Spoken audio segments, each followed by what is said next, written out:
വളരെ തെളിഞ്ഞ സംശുദ്ധമായ ഒരു ഹൃദയവുമായി വിശുദ്ധ റമളാനിനെ നമുക്ക് സ്വീകരിക്കണം. അല്ലാഹുവേ, നീ റമളാനിനെ ഞങ്ങൾക്ക് സുരക്ഷിതമായും ഞങ്ങൾ റമളാനിലേക്ക് സുരക്ഷിതരായും നീ എത്തിച്ചു തരണമേ. അല്ലാഹുമ്മ സല്ലിംന ഇലാ റമളാൻ വസല്ലിം റമളാന ലന എന്ന് മഹാന്മാർ ദുആ ചെയ്യുമായിരുന്നു. അതുപോലെ നമ്മളും ദുആ ഇറക്കുകയാണ്. റമളാൻ കഴിഞ്ഞാൽ 6 മാസം മഹത്തുക്കൾ ദുആ ചെയ്യുന്നത് അല്ലാഹുവേ റമളാനിനെ ഞങ്ങളിൽ നിന്ന് സ്വീകരിക്കണമേ എന്നാണ്. റമളാൻ വരുന്നതിൻ്റെ 6 മാസം മുമ്പ് ദുആ ചെയ്യുന്നത് റമളാനിനെ ഞങ്ങളിലേക്ക് എത്തിക്കണമേ എന്നാണ്. മഹാന്മാർ പറയും, അറബ് മാസങ്ങളിൽ ആദ്യത്തേത് മുഹറമാണെങ്കിലും ഇബാദത്തുമായി ബന്ധപ്പെട്ട് നോക്കിയാൽ ആദ്യത്തേത് റമളാനാണ്. റമളാനിൽ നിന്ന് ആരംഭിച്ച് റമളാനിലേക്ക് തന്നെ തിരിച്ചു വരുന്ന ഇബാദത്തിൻ്റെ ഒരു വസന്തമാണ് നമ്മുടെയൊക്കെ ജീവിതമായി തീരേണ്ടത്. അല്ലാഹു അനുഗ്രഹിക്കട്ടെ. ആമീൻ യാ റബ്ബൽ ആലമീൻ. വിശുദ്ധ ഖുർആൻ റമളാൻ വന്നിരിക്കുന്നു എന്ന് അറിയിച്ചു തരുന്നത് വളരെ മനോഹരമായ പദപ്രയോഗങ്ങളിലൂടെയാണ്. അഊദു ബില്ലാഹി മിനശ് ശൈത്വാനിർ റജീം. ബിസ്മില്ലാഹിർ റഹ്മാനിർ റഹീം.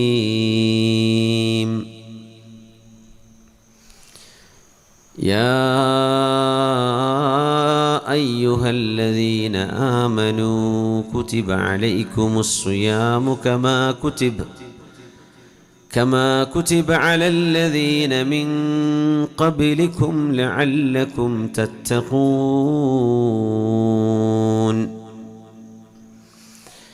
يا أيها الذين آمنوا അല്ലാഹുവിൽ വിശ്വസിച്ച സജ്ജനങ്ങളെ, സത്യവിശ്വാസികളെ, കുതിബ അലൈക്കുമുസ്സിയാം, നിങ്ങൾക്ക് നോമ്പ് അല്ലാഹു നിർബന്ധമാക്കിയിരിക്കുന്നു എന്ന് അല്ലാഹു പറയുന്നതിന് പകരം നോമ്പ് നിങ്ങൾക്കുമേൽ നിർബന്ധമാക്കപ്പെട്ടിരിക്കുന്നു. നോമ്പ് നിർബന്ധമാക്കപ്പെട്ടിരിക്കുന്നു എന്നറിയുമ്പോൾ സ്വാഭാവികമായും നമുക്ക് തോന്നുന്ന ഒരു ഭാരമാകാം. അതിനല്ലാഹു പരിഹാരമായി പറയുകയാണ്, കമാ കുതിബ അലല്ലദീന മിൻ ഖബ്ലിക്കും, നിങ്ങൾക്ക് മുമ്പ് കഴിഞ്ഞുപോയ ആളുകൾക്ക് അല്ലാഹു നോമ്പ് നിർബന്ധമാക്കിയിരുന്ന പോലെ നിങ്ങൾക്കും അല്ലാഹു നോമ്പ് നിർബന്ധമാക്കിയിരിക്കുന്നു. എന്തിനാണത്? ഭക്ഷണം കാത്തുവെക്കാനോ മാറ്റിവെക്കാനോ? എന്തിനാണ് നോമ്പ്? ലഅല്ലകും തത്തഖൂൻ, അല്ലാഹുവിനെ അടുത്തറിയുകയും പടച്ചവനിലേക്ക് നിങ്ങൾ അടുക്കുകയും ചെയ്ത് സജ്ജനങ്ങളായി, സദ്വൃത്തരായി, നല്ലവരായി നിങ്ങൾ ജീവിച്ചു കാണാൻ അതിനല്ലാഹു നിങ്ങൾക്ക് നോമ്പ് നിർബന്ധമാക്കിയിരിക്കുന്നു. അബ്ദുല്ലാഹി ഇബ്നു മസ്ഊദ് റളിയല്ലാഹു അൻഹു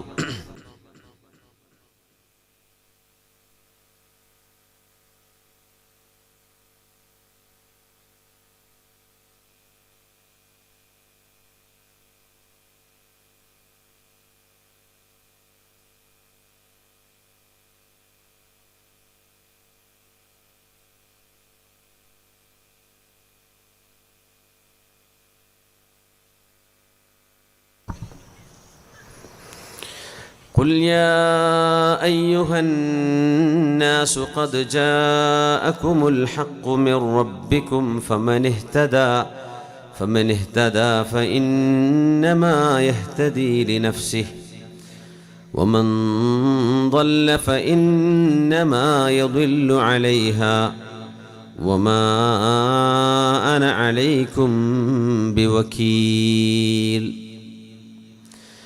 വിശുദ്ധമായ ശഅബാൻ മാസം അവസാനിക്കുന്ന സമയം റസൂലുള്ളാഹി സ്വല്ലല്ലാഹു അലൈഹി വസല്ലമ തങ്ങൾ സ്വഹാബികളെ മുഴുവനും വിളിച്ചു ചേർത്ത് മദീന പള്ളിയിൽ ചേർത്ത് കൊണ്ടുവന്ന് അവരോട് ഖദ് ജാഅകും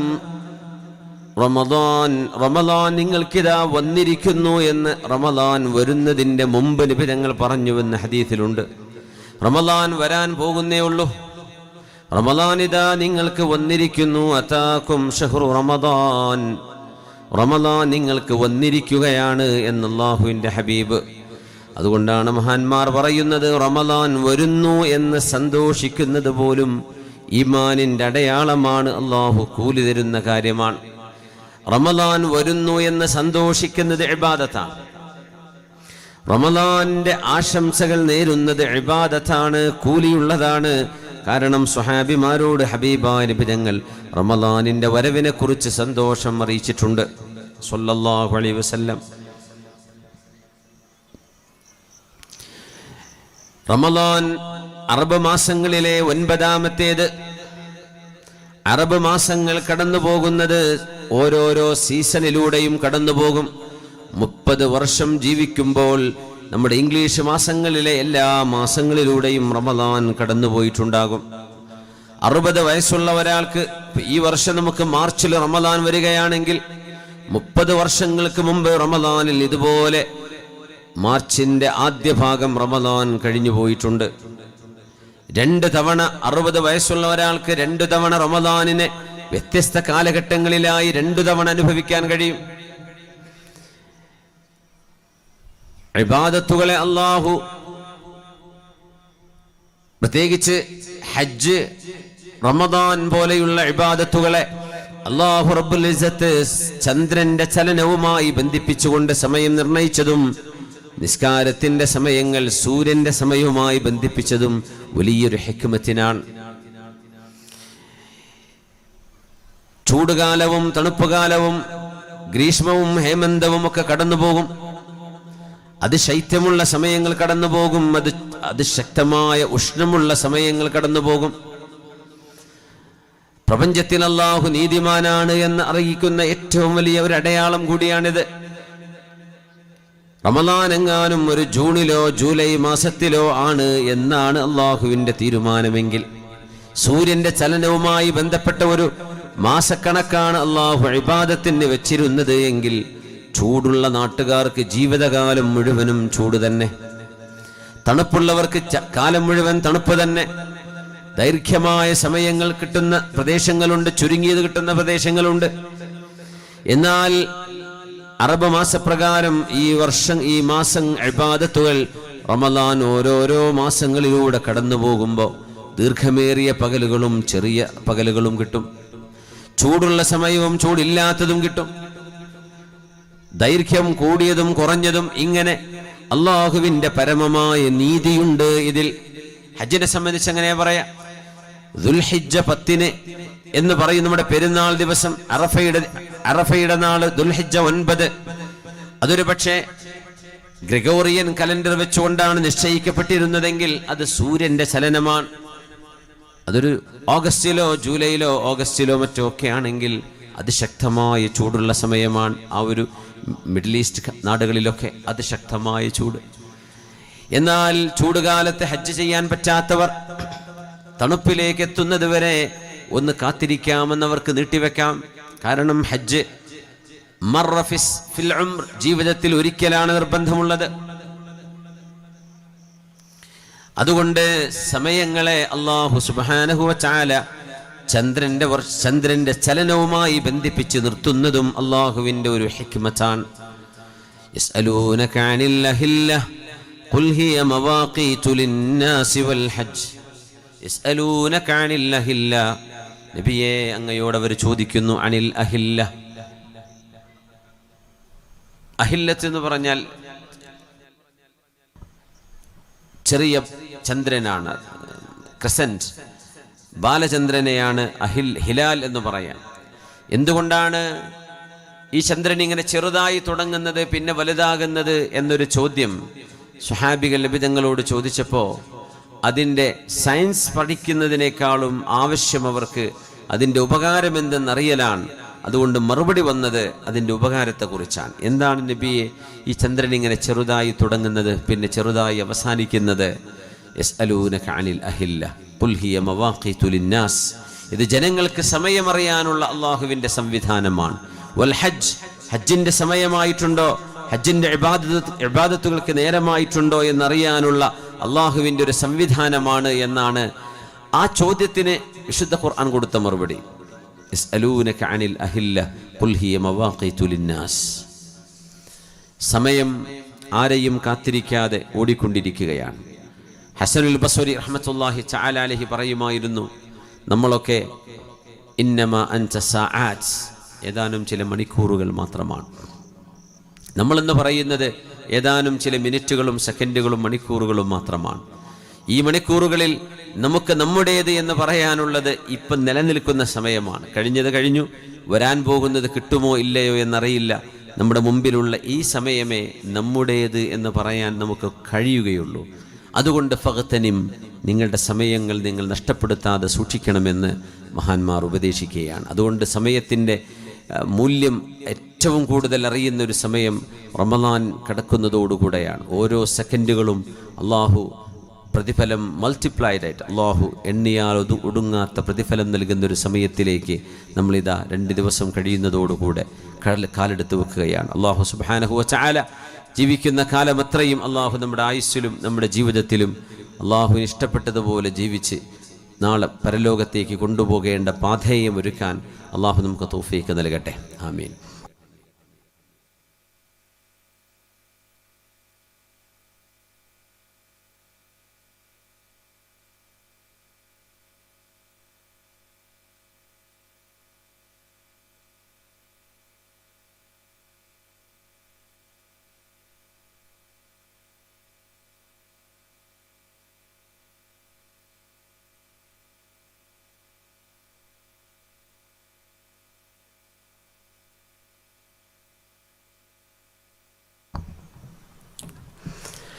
بسم الله الرحمن الرحيم يا أيها الذين آمنوا അല്ലയോ സത്യവിശ്വാസികളെ. ഇബ്നു മസ്ഊദ് റളിയല്ലാഹു അൻഹു പറയുമായിരുന്നു, ഇദാ സമിഅ്തും ഖൗലല്ലാഹ്, അല്ലാഹു നിങ്ങളോട് യാ അയ്യുഹല്ലദീന ആമനൂ, സത്യവിശ്വാസികളെ എന്ന് അല്ലാഹു നിങ്ങളെ വിളിക്കുകയാണെങ്കിൽ ഫഅറൂ സമഅകും, നിങ്ങളുടെ ചെവി, നിങ്ങളുടെ കേൾവി, ശ്രദ്ധ മുഴുവനും അല്ലാഹുവിന് കൊടുക്കണേ.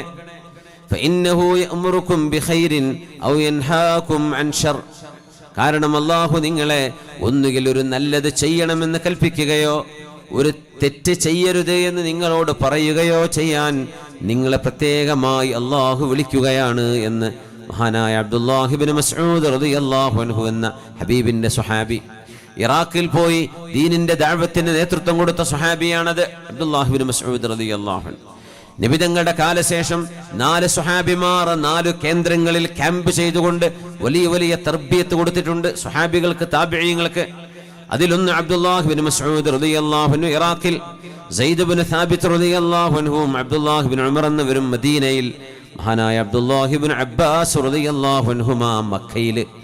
ഇവിടെ നിന്നാണ് തർബിയത്ത് ഉണ്ടായത്. അവിടെ നിന്നാണ് പ്രഗത്ഭരായ പണ്ഡിതന്മാർ റബീഉ ഇബ്നു ഖുസൈം തങ്ങളെപ്പോലെ, ഇമാം ലൈസിയെ പോലെ, ഹസനുൽ ബസ്രി തങ്ങളെപ്പോലെ പ്രഗത്ഭരായ ആളുകളെ ലോകത്തിന് സമ്മാനിച്ചത് ഈ സ്വഹാബിമാരുടെ ത്യാഗങ്ങളാണ്.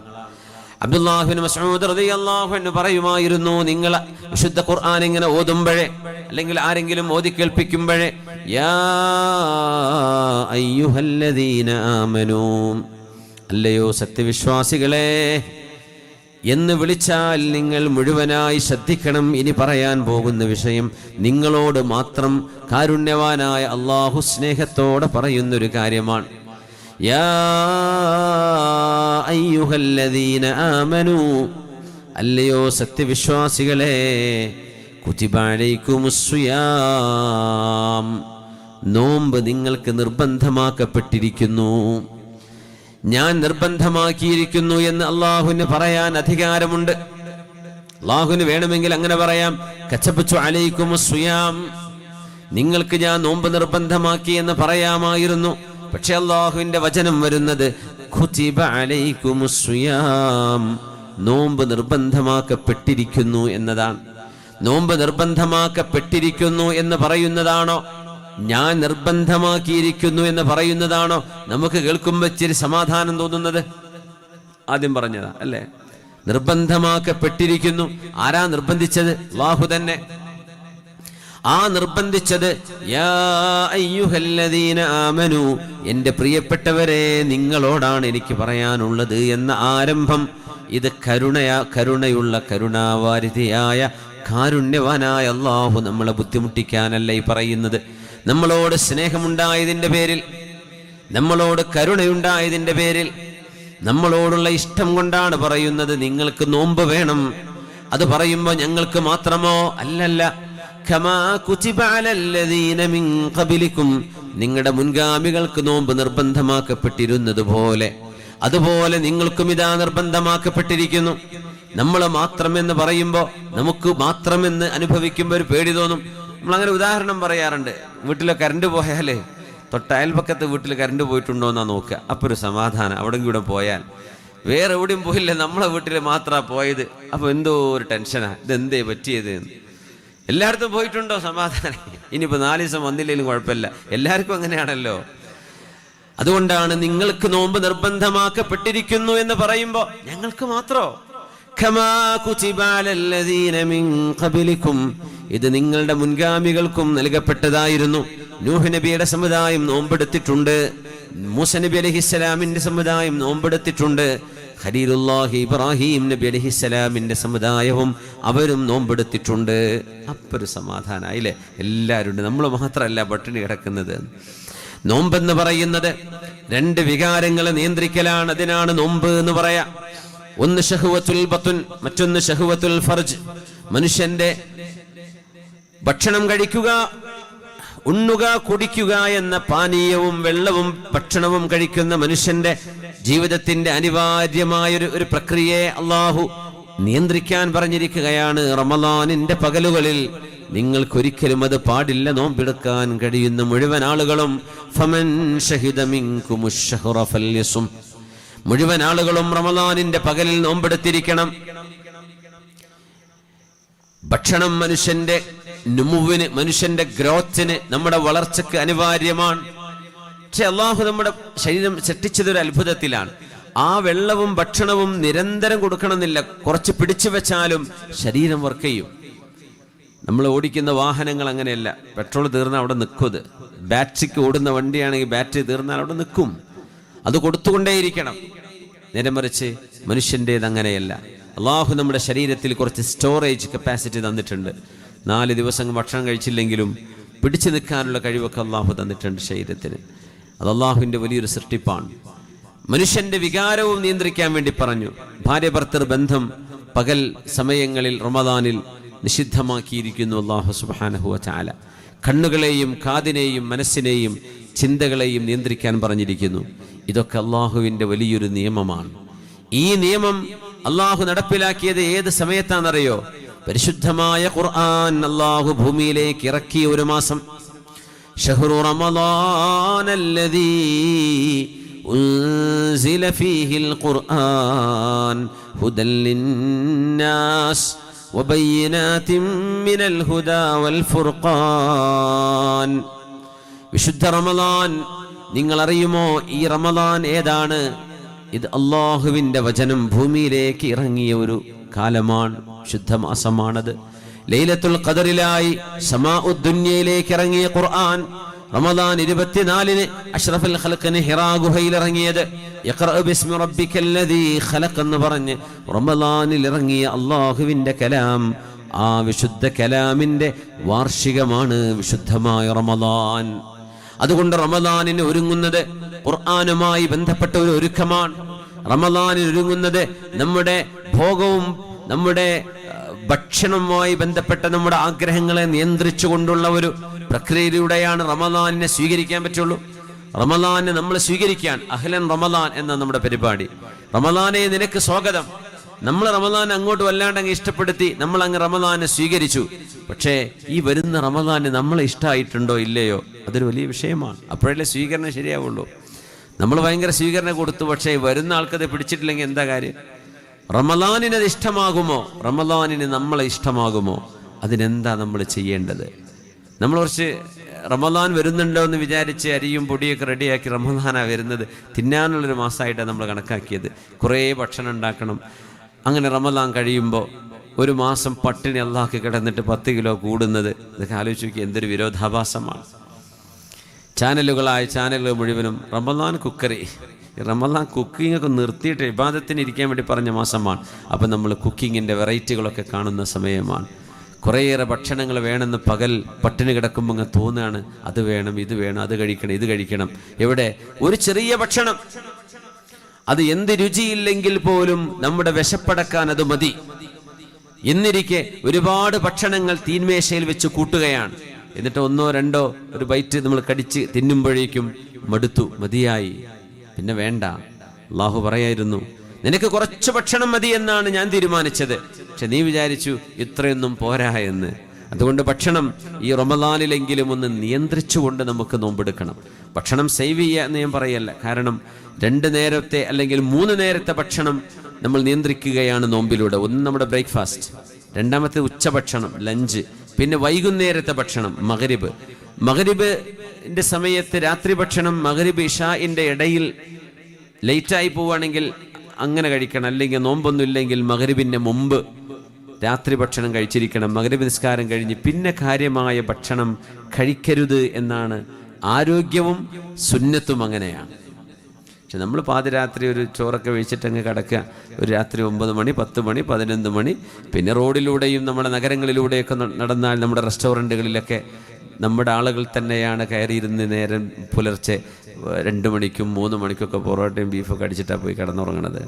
വളരെ അൺഹെൽത്തി. നമുക്കൊക്കെ വല്ല ക്യാൻസറും അതുപോലെ അസുഖങ്ങളും വന്നിട്ടില്ലെങ്കിലാണ് അത്ഭുതം. മഗ്രിബോടുകൂടെ ഭക്ഷണം നിർത്തണമെന്നാണ്. ഇശാ ബാങ്ക് കൊടുക്കുന്നതിന് മുമ്പ് അഷാ എന്ന ഡിന്നർ കഴിക്കണം, രാത്രി ഭക്ഷണം. അത് കഴിച്ചിട്ടാണ് പിന്നെ ഇശാ നിസ്കരിക്കേണ്ടതെന്നാണ്. അതാണ് അതിൻ്റെ രീതി. അതിനപ്പുറത്തേക്ക് നീട്ടിക്കൊണ്ടു പോകരുത്. അനാരോഗ്യമുണ്ടാകും, അസുഖങ്ങളുണ്ടാകും, ഷുഗറും ഡയബറ്റിക്കായിട്ട് മാറുന്നു, കൊളസ്ട്രോൾ ഉണ്ടാകുന്നു, ശരീരത്തിൻ്റെ മെറ്റബോളിസം തകരാറിലാകുന്നു, നമുക്ക് ഒരുപാട് ആരോഗ്യ പ്രശ്നങ്ങളുണ്ടാകും. സുബ്ഹാനല്ലാഹ്. ഏറ്റവും കൂടുതൽ ഹാർട്ട് അറ്റാക്ക് നടക്കുന്ന സമയം എപ്പോഴാണെന്നറിയോ? ഡോക്ടർമാരുടെ ക്ലാസ്സുകൾ കേട്ടാൽ മനസ്സിലാവും. ഏറ്റവും കൂടുതൽ ഹാർട്ട് അറ്റാക്ക് നടക്കുന്ന സമയം രാവിലെ 7 മണിക്കും 8 മണിക്കും ഇടയ്ക്കാണ്. ഹാർട്ട് അറ്റാക്ക് നടക്കുന്ന സമയം അതാണ്, 7 മണി 8 മണിൻ്റെ ഇടയ്ക്ക്. രാത്രി അങ്ങ് ഉറങ്ങിയാൽ ശരീരത്തിന് ഹാർട്ടിന് വരുന്ന ഒരു തരത്തിലുള്ള ഒരു ഹാർട്ട് അതിൻ്റെ കൃത്യമായ പമ്പിങ് ആരോഗ്യത്തോടുകൂടെ അതിന് ചെയ്യാൻ കഴിയില്ല. നമ്മൾ തളർന്നു കിടക്കുക, നമ്മൾ അനങ്ങുന്നില്ല, എക്സസൈസ് നടക്കുന്നില്ല. ആ ഒരു പമ്പിങ് തുടർന്ന് ഒരു 8 മണിക്കൂർ 9 മണിക്കൂർ വരേക്കും കൃത്യമായിട്ടങ്ങ് ചെയ്തുകൊണ്ടിരിക്കുന്ന നമ്മുടെ ഹാർട്ടിൻ്റെ പ്രവർത്തനം ഏതെങ്കിലും ശാരീരിക തകരാറുള്ള ആളുകൾക്ക് അവിടെ ഒരു ബ്ലോക്ക് വന്ന് ഉറക്കത്തിൽ അറ്റാക്ക് സംഭവിക്കാൻ സാധ്യതയുള്ള ഏറ്റവും വലിയ ഡേഞ്ചറസ് സമയം എന്ന് പറയുന്നത് 7 മണി 8 മണി സമയത്തിനിടയിലാണെന്നാണ്. ലോകത്തങ്ങനെയാണ്.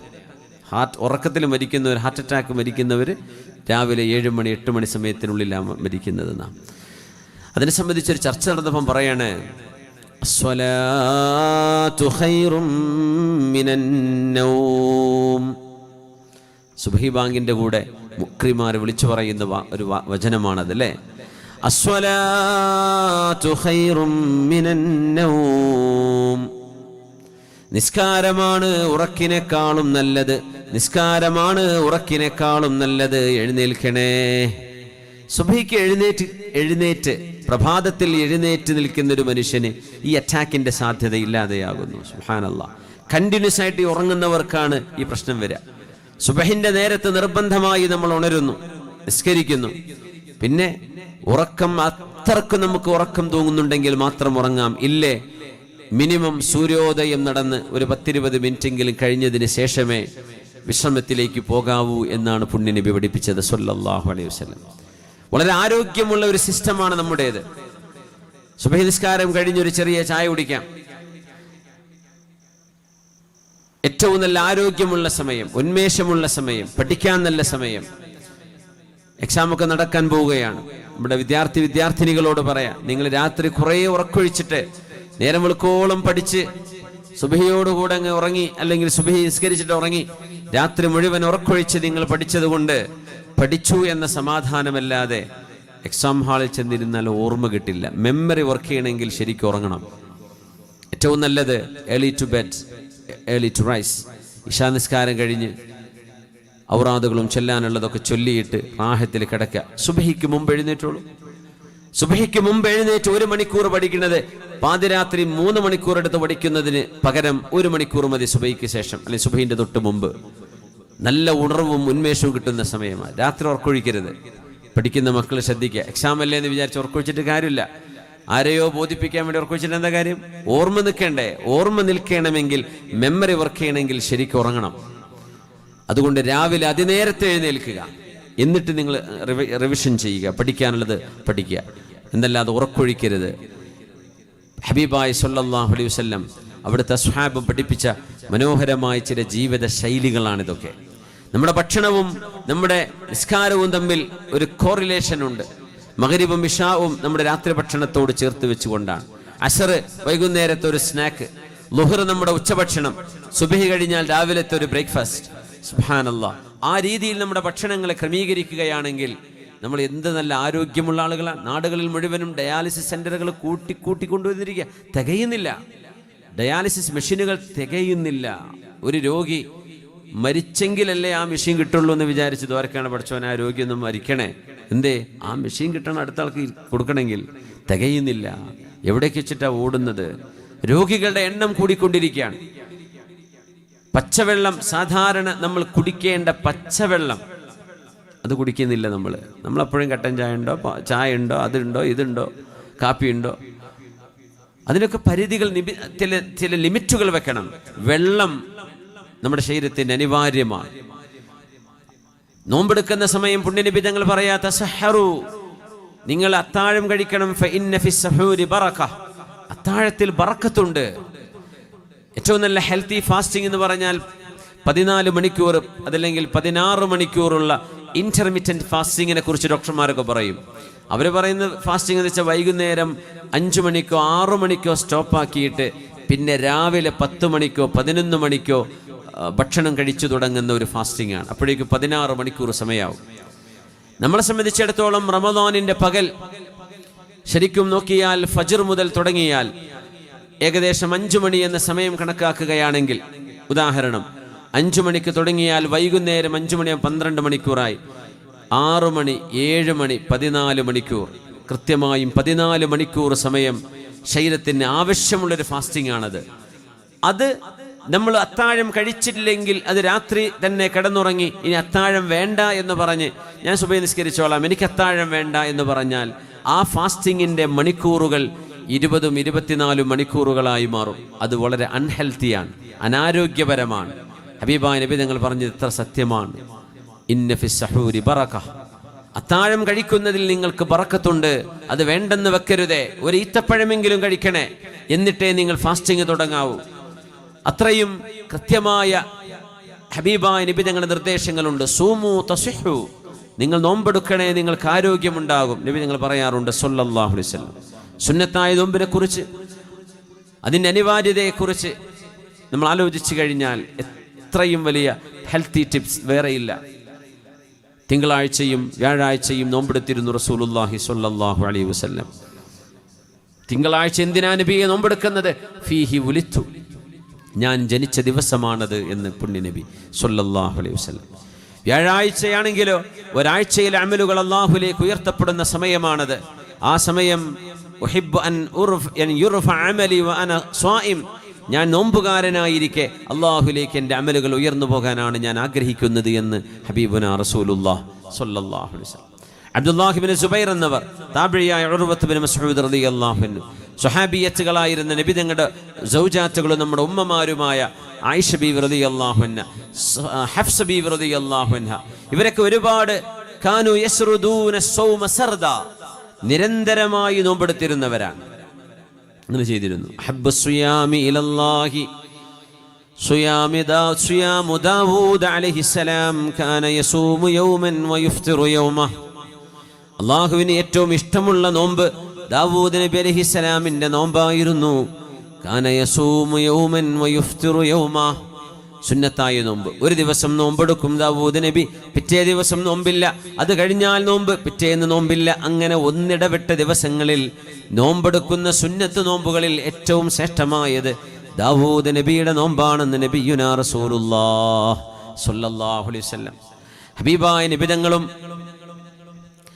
നിബിതങ്ങളുടെ സ്വഹാബിമാരും യാത്ര പോകുന്ന നേരത്ത് സ്വഹാബിമാർ പറയുന്നു, അതിശക്തമായ ചൂടുള്ള ഒരു ദിവസം, വെയിലുകൊണ്ട് ഞങ്ങൾക്ക് വെയിൽ സഹിക്കാൻ പറ്റാതെ തലയിൽ ഞങ്ങൾ കൈവച്ചുകൊണ്ട് യാത്ര പോകുമ്പോൾ ഉർവത്ത് ബിൻ സുബൈർ റളിയല്ലാഹു അൻഹുവിനും ഹബീബായ റസൂലുള്ളാഹി സ്വല്ലല്ലാഹു അലൈഹി വസല്ലം തങ്ങൾക്കും അവർ രണ്ടുപേർക്കും അന്ന് നോമ്പുണ്ടായിരുന്നു, ഞങ്ങൾക്ക് നോമ്പില്ലായിരുന്നു. അവരന്നും നോമ്പുകാരാണ്. അബ്ദുല്ലാഹി ബിൻ ഉമർ റളിയല്ലാഹു അൻഹുമാ, ഉമർ റളിയല്ലാഹു അൻഹുവിന്റെ പ്രിയപ്പെട്ട മോന്, ആലിമായ ആബിദായിരുന്ന മുത്തബിഉ സുന്ന എന്ന ചരിത്രം വിളിക്കുന്ന നബി തങ്ങളുടെ പ്രിയപ്പെട്ട സ്വഹാബിയും, ഹദീസുകൾ നൂറുകണക്കിന് ഹദീസുകൾ ഈ ലോകത്തിന് കൈമാറിയ സ്വഹാബിയായ അബ്ദുല്ലാഹി ബിൻ ഉമർ റളിയല്ലാഹു അൻഹുമാ മഹാനവറുകൾ നിരന്തരമായി നോമ്പെടുക്കുന്നവരായിരുന്നു. അത്രേ നിരന്തരമായ നോമ്പ്. കാന യസ്റുദു സൗമ സർദാ, കാലം മുഴുവനും സുന്നത്ത് നോമ്പെടുക്കുമായിരുന്നു. നോമ്പെടുക്കാൻ പാടില്ലാത്ത നിബിധങ്ങൾ നഹിയു ചെയ്ത പാടില്ല എന്ന് പറഞ്ഞ പെരുന്നാളിൻ്റെ ദിവസങ്ങൾ കഴിച്ച് ബാക്കി ദിവസങ്ങളിൽ അവർക്ക് നോമ്പായിരുന്നു. അത്തരം ആളുകൾക്ക് അല്ലാഹു സുബ്ഹാനഹു വ തആല നൽകുന്ന ആത്മീയ വെളിച്ചമുണ്ട്. ഭക്ഷണത്തിൻ്റെയും ഭോഗത്തിൻ്റെയും നമ്മുടെ ആഗ്രഹങ്ങളെ നിയന്ത്രിക്കുന്നിടത്താണ് അള്ളാഹുവിൻ്റെ നൂറും മഅരിഫത്തും നമ്മുടെ ഹൃദയങ്ങളിലേക്ക് അള്ളാഹു തരുന്നത്.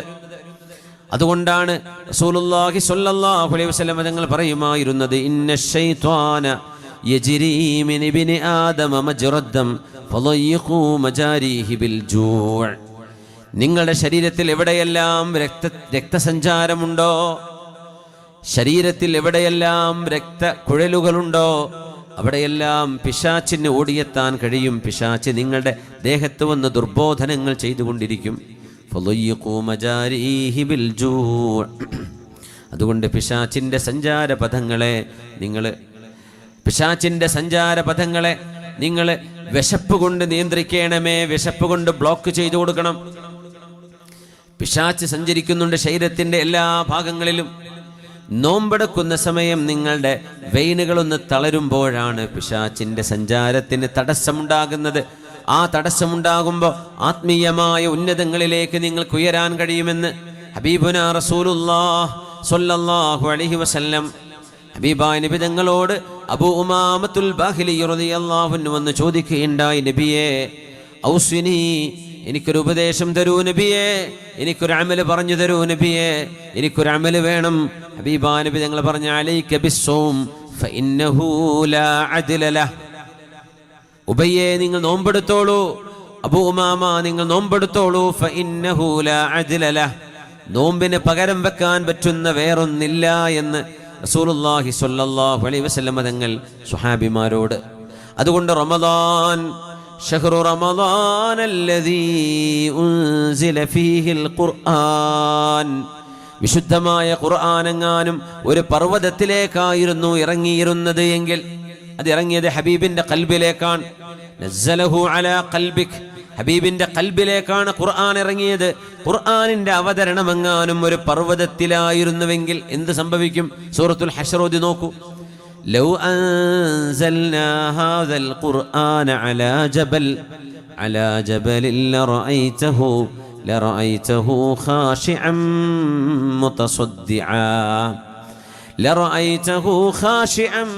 മുതസദ്ദിഅൻ മിൻ ഖശിയത്തില്ലാഹ്. പർവ്വതം ഒരു മനുഷ്യനെ പോലെയാണോ? പർവ്വതം എത്ര ഫേമാണ്, എത്ര ശക്തമാണ്. നമ്മൾ രണ്ട് കാലിലാണ് നിൽക്കുന്നത്. പർവ്വതം നിൽക്കുന്നത് എങ്ങനെയാ? ആയിരക്കണക്കിന് കാലുകൾ എന്ന് പറയാൻ പറ്റുമല്ലെങ്കിൽ നൂറുകണക്കിന് വേരുകളുണ്ട് പർവ്വതങ്ങൾക്ക്. ഭൂമിക്കടിയിലേക്ക് പോകുന്ന റവാസിയ എന്ന് ഖുർആൻ വിളിക്കുന്ന പർവ്വതങ്ങൾ, ആഴത്തിൽ ആണിയടിച്ച പോലെ നിൽക്കുന്ന പർവ്വതങ്ങൾ, ഇളകാതിരിക്കുന്നത്.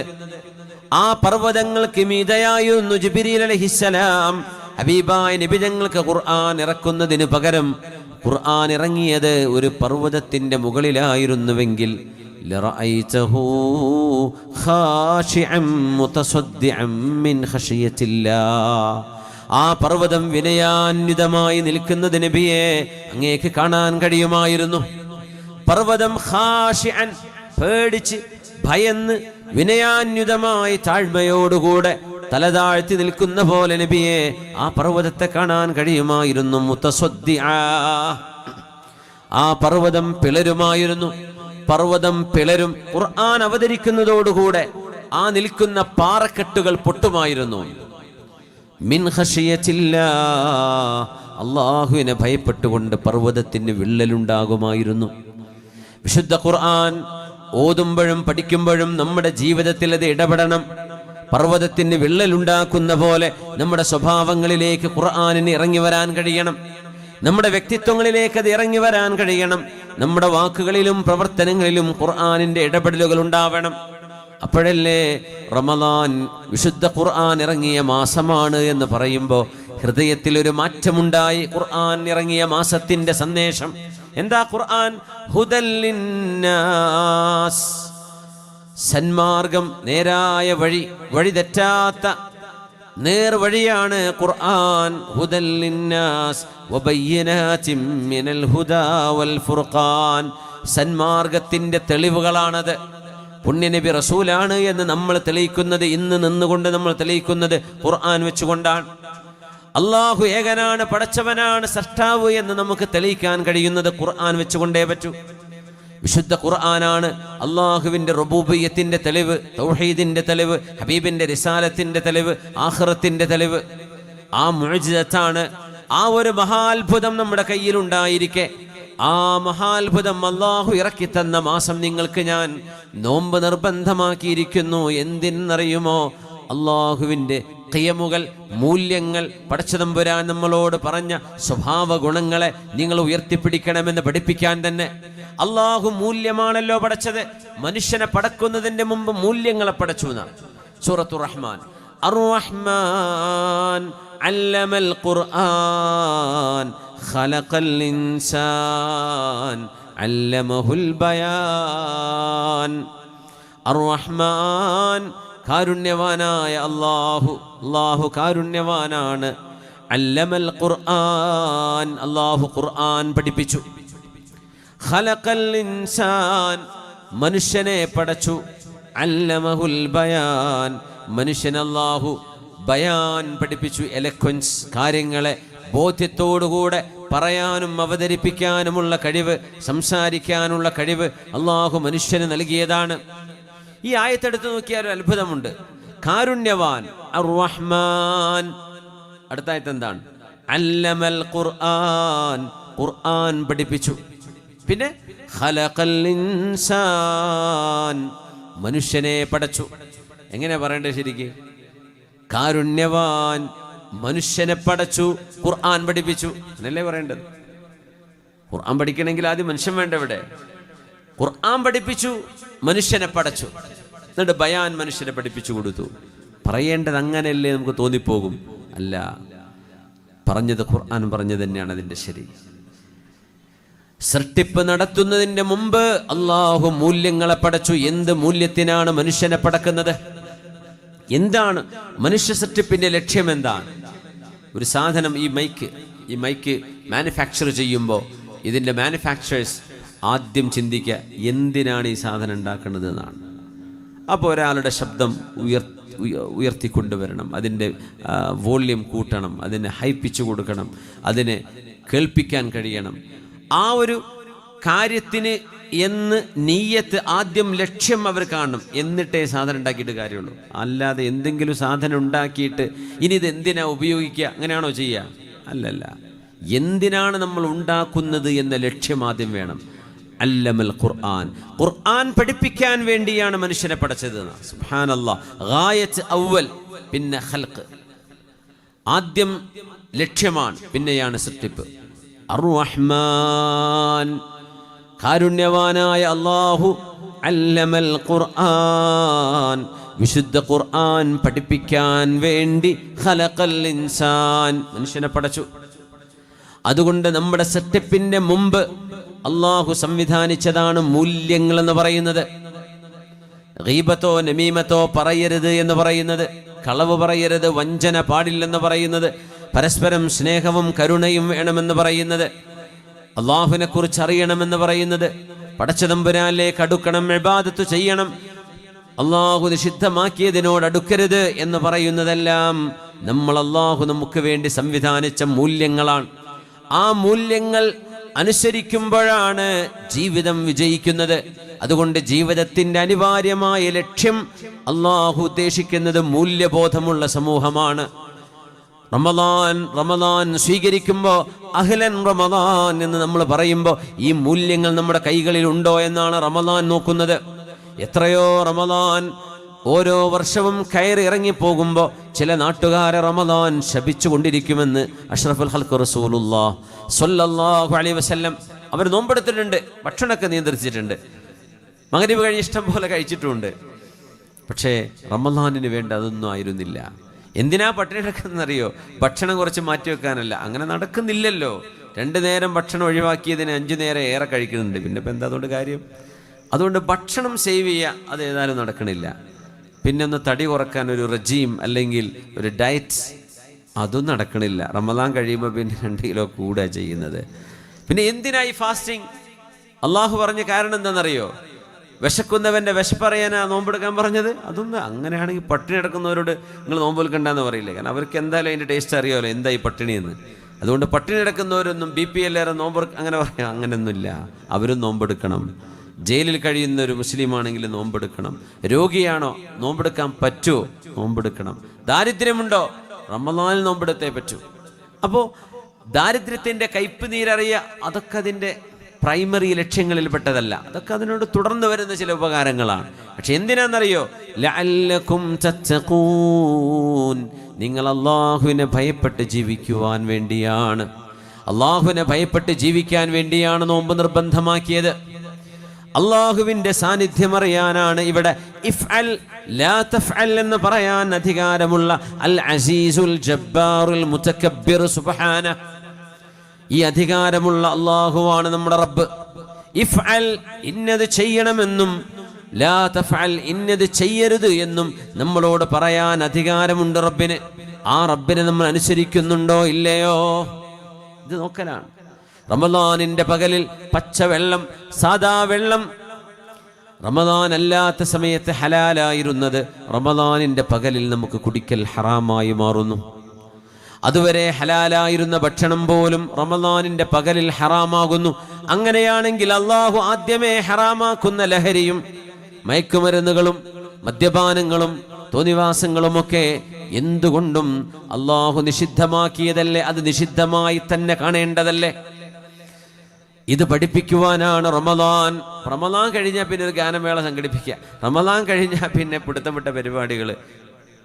പള്ളി ഉസ്താദിനെ പിരിച്ചുവിടുന്ന പോലെ റമദാൻ കഴിഞ്ഞാൽ അള്ളാഹിനെ പിരിച്ചുവിടാനുള്ള പരിപാടിയാണ് നമ്മളല്ലേ? അന്ന് പറ്റില്ല. ലഅല്ലകും തത്തഖൂൻ, നിങ്ങൾ അള്ളാഹുവിനെ ഭയപ്പെടുന്നുണ്ടോ? അള്ളാഹുവിനെ കുറിച്ച് നിങ്ങൾക്ക് ബോധമുണ്ടായിട്ടുണ്ടോ? ഇത് നോക്കാൻ വേണ്ടിയാ നോമ്പ് നിർബന്ധമാക്കിയത്, വേറൊന്നിനല്ല. ഇവിടെ ഒന്ന് അള്ളാഹ്ക്ക് നമ്മളെ ഭക്ഷണമൊന്നും വേണ്ട. ലൻ യനാലല്ലാഹ ലുഹൂമുഹാ വലാ ദിമാഉഹാ വലാകിൻ യനാലുഹു തഖ്വാ മിൻകും. ഉളുഹിയ്യത്ത് അറക്കാൻ വേണ്ടി പറഞ്ഞെടുത്ത് അള്ളാഹു അതാ പറഞ്ഞത്. നിങ്ങളുടെ മാംസവും നിങ്ങൾ എത്ര കിൻഡലാണ് ഓരോ പള്ളിയിലും മാംസം വിതരണം ചെയ്തത്, ഈ കണക്കൊന്നും അള്ളാഹ്ക്ക് വേണ്ട. അള്ളാഹ്ക്ക് വേണ്ട എന്താണെന്നറിയോ? തഖ്വാ മിൻകും, നിങ്ങൾ അള്ളാഹുവിനെ സംബന്ധിച്ച് ബോധിച്ചിട്ടുണ്ടോ? എത്രത്തോളം നിങ്ങൾ അള്ളാഹുവിനെ കുറിച്ച് ഓർത്തിട്ടുണ്ട്? ഇത്രേ അള്ളാഹ് നോക്കുള്ളൂ. നമ്മൾ പള്ളി കമ്മിറ്റിക്കാർ നോക്കുക എന്താ, എത്ര കിലോ നമ്മൾ പള്ളിയിൽ നിന്ന് കൊടുത്തിട്ടുണ്ട് മാംസം എന്നാണ് നമ്മൾ നോക്കുക. അള്ളാഹ് പറയാം ലൻ യനാലല്ലാഹ ലുഹൂമുഹാ വലാ ദിമാഉഹാ, നിങ്ങൾ അറുത്ത മൃഗങ്ങളുടെ കന്നുകാലികളുടെ മാംസമോ അതിൻ്റെ ചോരയോ ഇതൊന്നും അള്ളാഹിൻ്റെ അടുത്തേക്ക് വരുന്നില്ല. അള്ളാഹ്ക്ക് വേണ്ട എന്താണെന്നറിയോ? വലാകിൻ യനാലുഹു തഖ്വാ മിൻകും, നിങ്ങളുടെ മനസ്സുകൾക്കുള്ളിൽ അള്ളാഹുവിൻ്റെ സ്ഥാനം എത്രയാണ്, അള്ളാഹിൻ്റെ സ്ഥാനം എത്രയാണ് നിങ്ങളുടെ കൽബിനുള്ളിൽ, ഇതാണ് റബ്ബ് തആല നോക്കുന്നത്. അതുകൊണ്ട് റമദാൻ ഹിദായത്തിൻ്റെ മാസമാണ്. റമദാൻ ഒരു വഴിത്തിരിവിൻ്റെ മാസമാണ്. റമദാൻ ഒരുപാട് ആളുകളുടെ ജീവിതത്തിൽ എന്നേക്കുമായ നന്മയുടെ കവാടം തുറന്നു വെച്ച മാസമാണ്. ഖുർആൻ ഹിദായത്തല്ലയോ? ഖുർആനെ പറ്റി പറഞ്ഞ വാക്കന്നെ അതല്ലേ? ഷഹ്റു റമദാൻ അല്ലദീ ഉൻസില ഫീഹിൽ ഖുർആൻ ഹുദൻ ലിന്നാസ്. ഇത് ജനങ്ങൾക്ക് സന്മാർഗമാണ്. നമ്മളൊക്കെ അല്ലാഹുവിനോടൊരു ദിവസം 17 തവണയാണ് ചോദിക്കുന്നത്, ഇഹ്ദിനസ് സിറാത്തൽ മുസ്തഖീം, അല്ലാഹുവേ സന്മാർഗം കാണിച്ചു തരണമേ. എന്തായി ചോദിക്കുന്നത്? ജന്മനാ മുസ്ലിമാകാൻ ഭാഗ്യമുണ്ടായവർ അല്ലാഹുവേ ആ ഹിദായത്ത് നിലനിർത്തിക്കൊണ്ടുപോരാൻ ഞങ്ങളെ സഹായിക്കണമേ, നിലനിർത്തിക്കൊണ്ടുപോരാൻ സഹായിക്കണമേ. കാരണം ഇന്നലികുല്ലി അമലിൻ ശിറഹ് വലികുല്ലി ശിറത്തിൻ ഫതറ ഫമൻ കാനത് ഫതറതുഹു ഇലാ സുന്നതി ഫഖദ് ഇഹ്തദാ ഖാല റസൂലുള്ളാഹി സ്വല്ലല്ലാഹു അലൈഹി വസല്ലം. ജീവിതത്തിൽ സൽക്കർമ്മങ്ങൾക്ക് ആവേശമുള്ള ഒരു കാലമുണ്ട്. നിങ്ങൾ ആലോചിച്ച് നോക്കൂ, ഇന്നലികുല്ലി അമലിൻ ശിറഹ്, ഏതൊരു അമലിനും ആവേശത്തിന്റെ ഒരു കാലമുണ്ട്.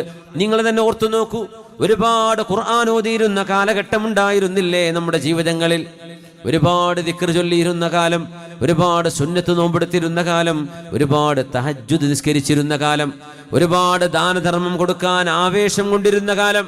പിന്നെ ഇതൊക്കെ നിന്നില്ലയോ? കുറഞ്ഞു പോയില്ലേ? മടുപ്പ് വന്നില്ലേ? നമ്മൾ മാറ്റിവെച്ചില്ലയോ? വേറെ പലതും നമ്മളെ എൻഗേജ് ചെയ്തില്ലേ? നമ്മുടെ വാട്സപ്പുകളും ഫേസ്ബുക്കുകളും ഇൻസ്റ്റകളും ഒക്കെ കയറി വന്നപ്പോഴേ നമ്മുടെ ജീവിതത്തിൽ മാറ്റങ്ങൾ ഉണ്ടാക്കിയില്ലേ? ഇബാദത്തിന്റെ വഴി അവിടെ നിന്നുപോയില്ലേ? പുണ്യനബി ഞങ്ങൾ പറയുകയാണ്, ഏതൊരു ഇബാദത്തിനും ഒരാവേശത്തിന്റെ കാലമുണ്ട്, ഏതൊരു ആവേശത്തിനും ഒരു തളർച്ച വരും. വലികുല്ലി ശിറത്തിൻ ഫതറ ഫമൻ കാനത് ഫതറതുഹു ഇലാ സുന്നതി ഫഖദ് ഇഹ്തദാ. ആവേശം കഴിഞ്ഞാൽ ഒരു തളർച്ച വരും. ആ തളർച്ച വരുമ്പോഴും ആരൊക്കെയാണോ എൻ്റെ സുന്നത്തിൽ ജീവിക്കുന്നത് അവർ ഹിദായത്തുൽ തന്നെയാണ്. ആവേശം നിലനിർത്തി കൊണ്ടുപോകുന്നതൊരു പ്രശ്നമാണ്. കൺസിസ്റ്റൻസി അതൊരു ചാലഞ്ചാണ്. അതുകൊണ്ടാണ് അല്ലാഹുവേ സന്മാർഗദർശനം മാതാപിതാക്കളിലൂടെ, ഉമ്മയുടെ ഉദരത്തിലൂടെ കുഞ്ഞായി ജനിച്ചപ്പോഴേക്കും ജന്മനാ മുസ്ലിമാകാനുള്ള ഭാഗ്യമുണ്ടായ എനിക്ക് എൻ്റെ ഹിദായത്ത് നിലനിർത്തി കൊണ്ടുപോരാൻ എന്നെ സഹായിക്കണമേ. അതാണ് ഇഹ്ദിനസ് സിറാത്തുൽ മുസ്തഖീം. സൂറത്തുൽ ഫാത്തിഹയ്ക്ക് ഒരുപാട് പേരുകളുണ്ട്. സബഉൽ മഥാനി എന്നുണ്ട്. സൂറത്തുൽ ഫാത്തിഹയുടെ ഒരു പേര് സൂറത്തു തഅലീമിൽ മസ്അല. അല്ലാഹുവിനോട് എങ്ങനെയാണ് ചോദിക്കേണ്ടത്, എങ്ങനെയാണ് ദുആ ഇരക്കേണ്ടത് എന്ന് പഠിപ്പിക്കുന്ന സൂറയാണ് ഖുർആനിലെ ആദ്യത്തെ സൂറയല്ലേ സൂറത്തുൽ ഫാത്തിഹ. ഖുർആന്റെ ക്രോണോളജി വെച്ചല്ല, മുസ്ഹഫ് നോക്കിയാൽ ആദ്യത്തെ സൂറയല്ലേ അത്. അല്ലാഹുവിനെ എങ്ങനെയാണ് പരിചയപ്പെടേണ്ടത്, റബ്ബിനോട് എങ്ങനെയാണ് ചോദിക്കേണ്ടത്, എന്താണ് ചോദിക്കേണ്ടത്? സൂറത്തുൽ ഫാത്തിഹയിൽ അല്ലാഹുവിനോട് ചോദിച്ച ഒരേ ഒരു ചോദ്യം, ഇഹ്ദിനാ, സന്മാർഗ ദർശനം നൽകണേ. ഇസ്ലാമിലേക്ക് ഹിദായത്ത് ലഭിക്കുന്നതിന്റെ മൂല്യമറിയാത്തവരാണ് നമ്മൾ.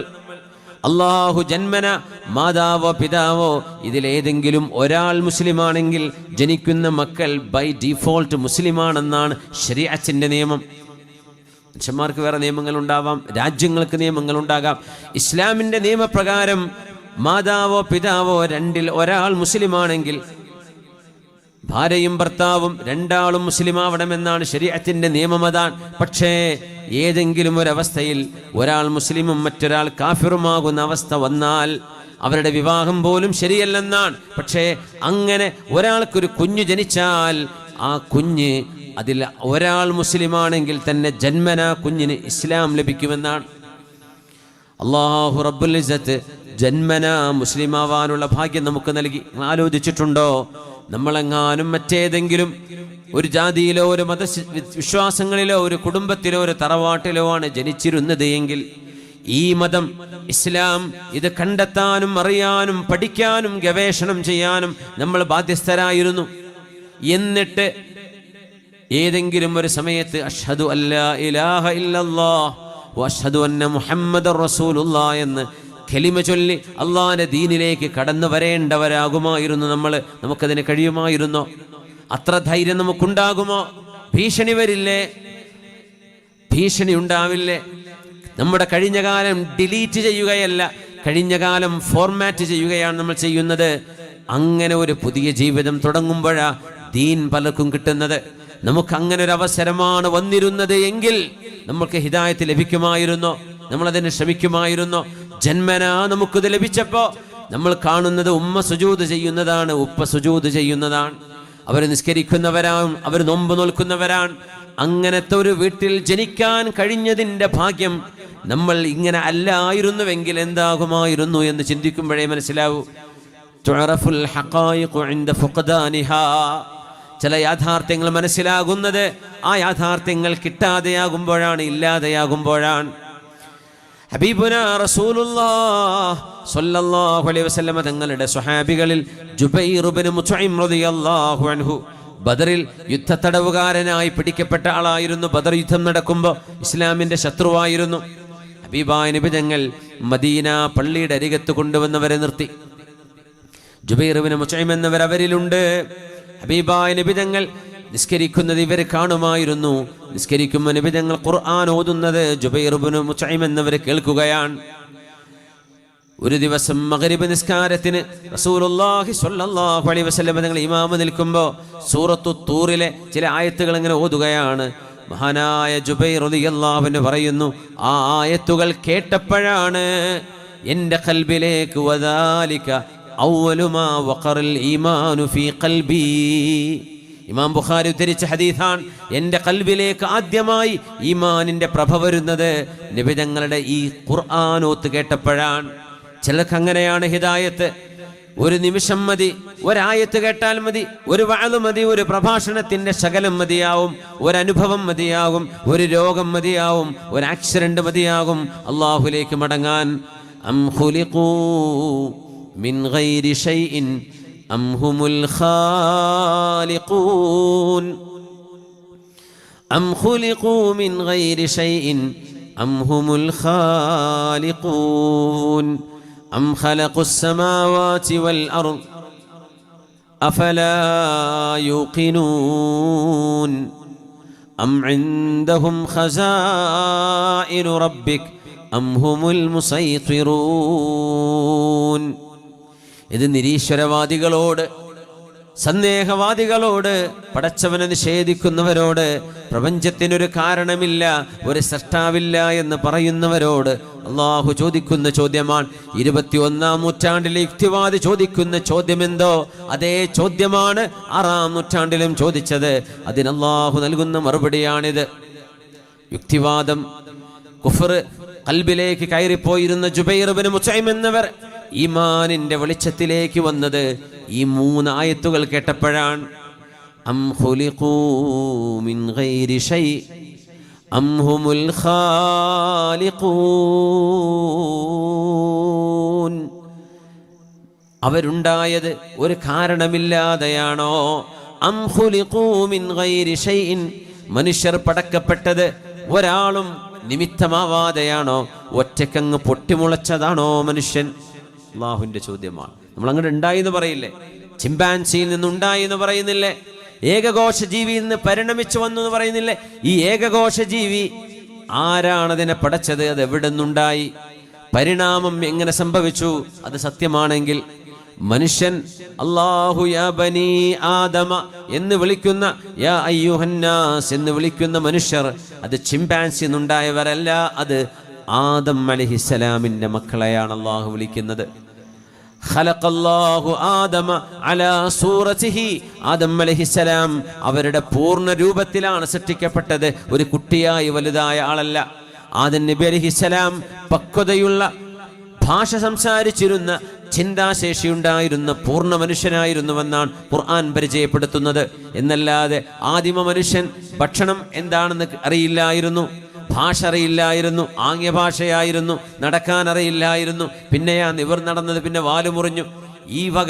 ഈ വക വിശ്വസിക്കാൻ കൊള്ളാത്ത അബദ്ധങ്ങളെ, തിയറികളെ, ഹൈപ്പോത്തസിന്റെ പിന്നാലെയല്ല ഒരു മുഅ്മിനായ മനുഷ്യൻ പോകുന്നത്.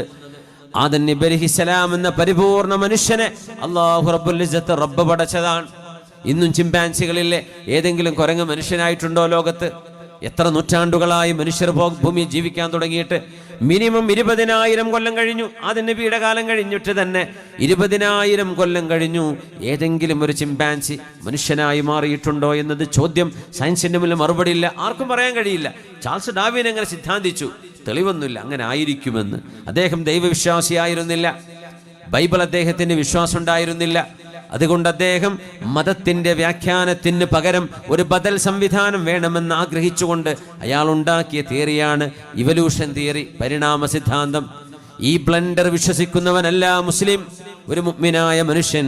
അം ഖുലിഖൂ മിൻ ഗൈരി ഷൈഇൻ, ആരും കാരണമാവാതെ നിങ്ങളങ്ങ് ഒറ്റക്കുണ്ടായതാണോ? അം ഹുമുൽ ഖാലിഖൂൻ, അല്ല മനുഷ്യൻ തന്നെയാണോ മനുഷ്യനെ പടച്ചത്? അള്ളാഹ് ചോദിക്കുകയാണ്. അല്ലാഹ് അല്ല.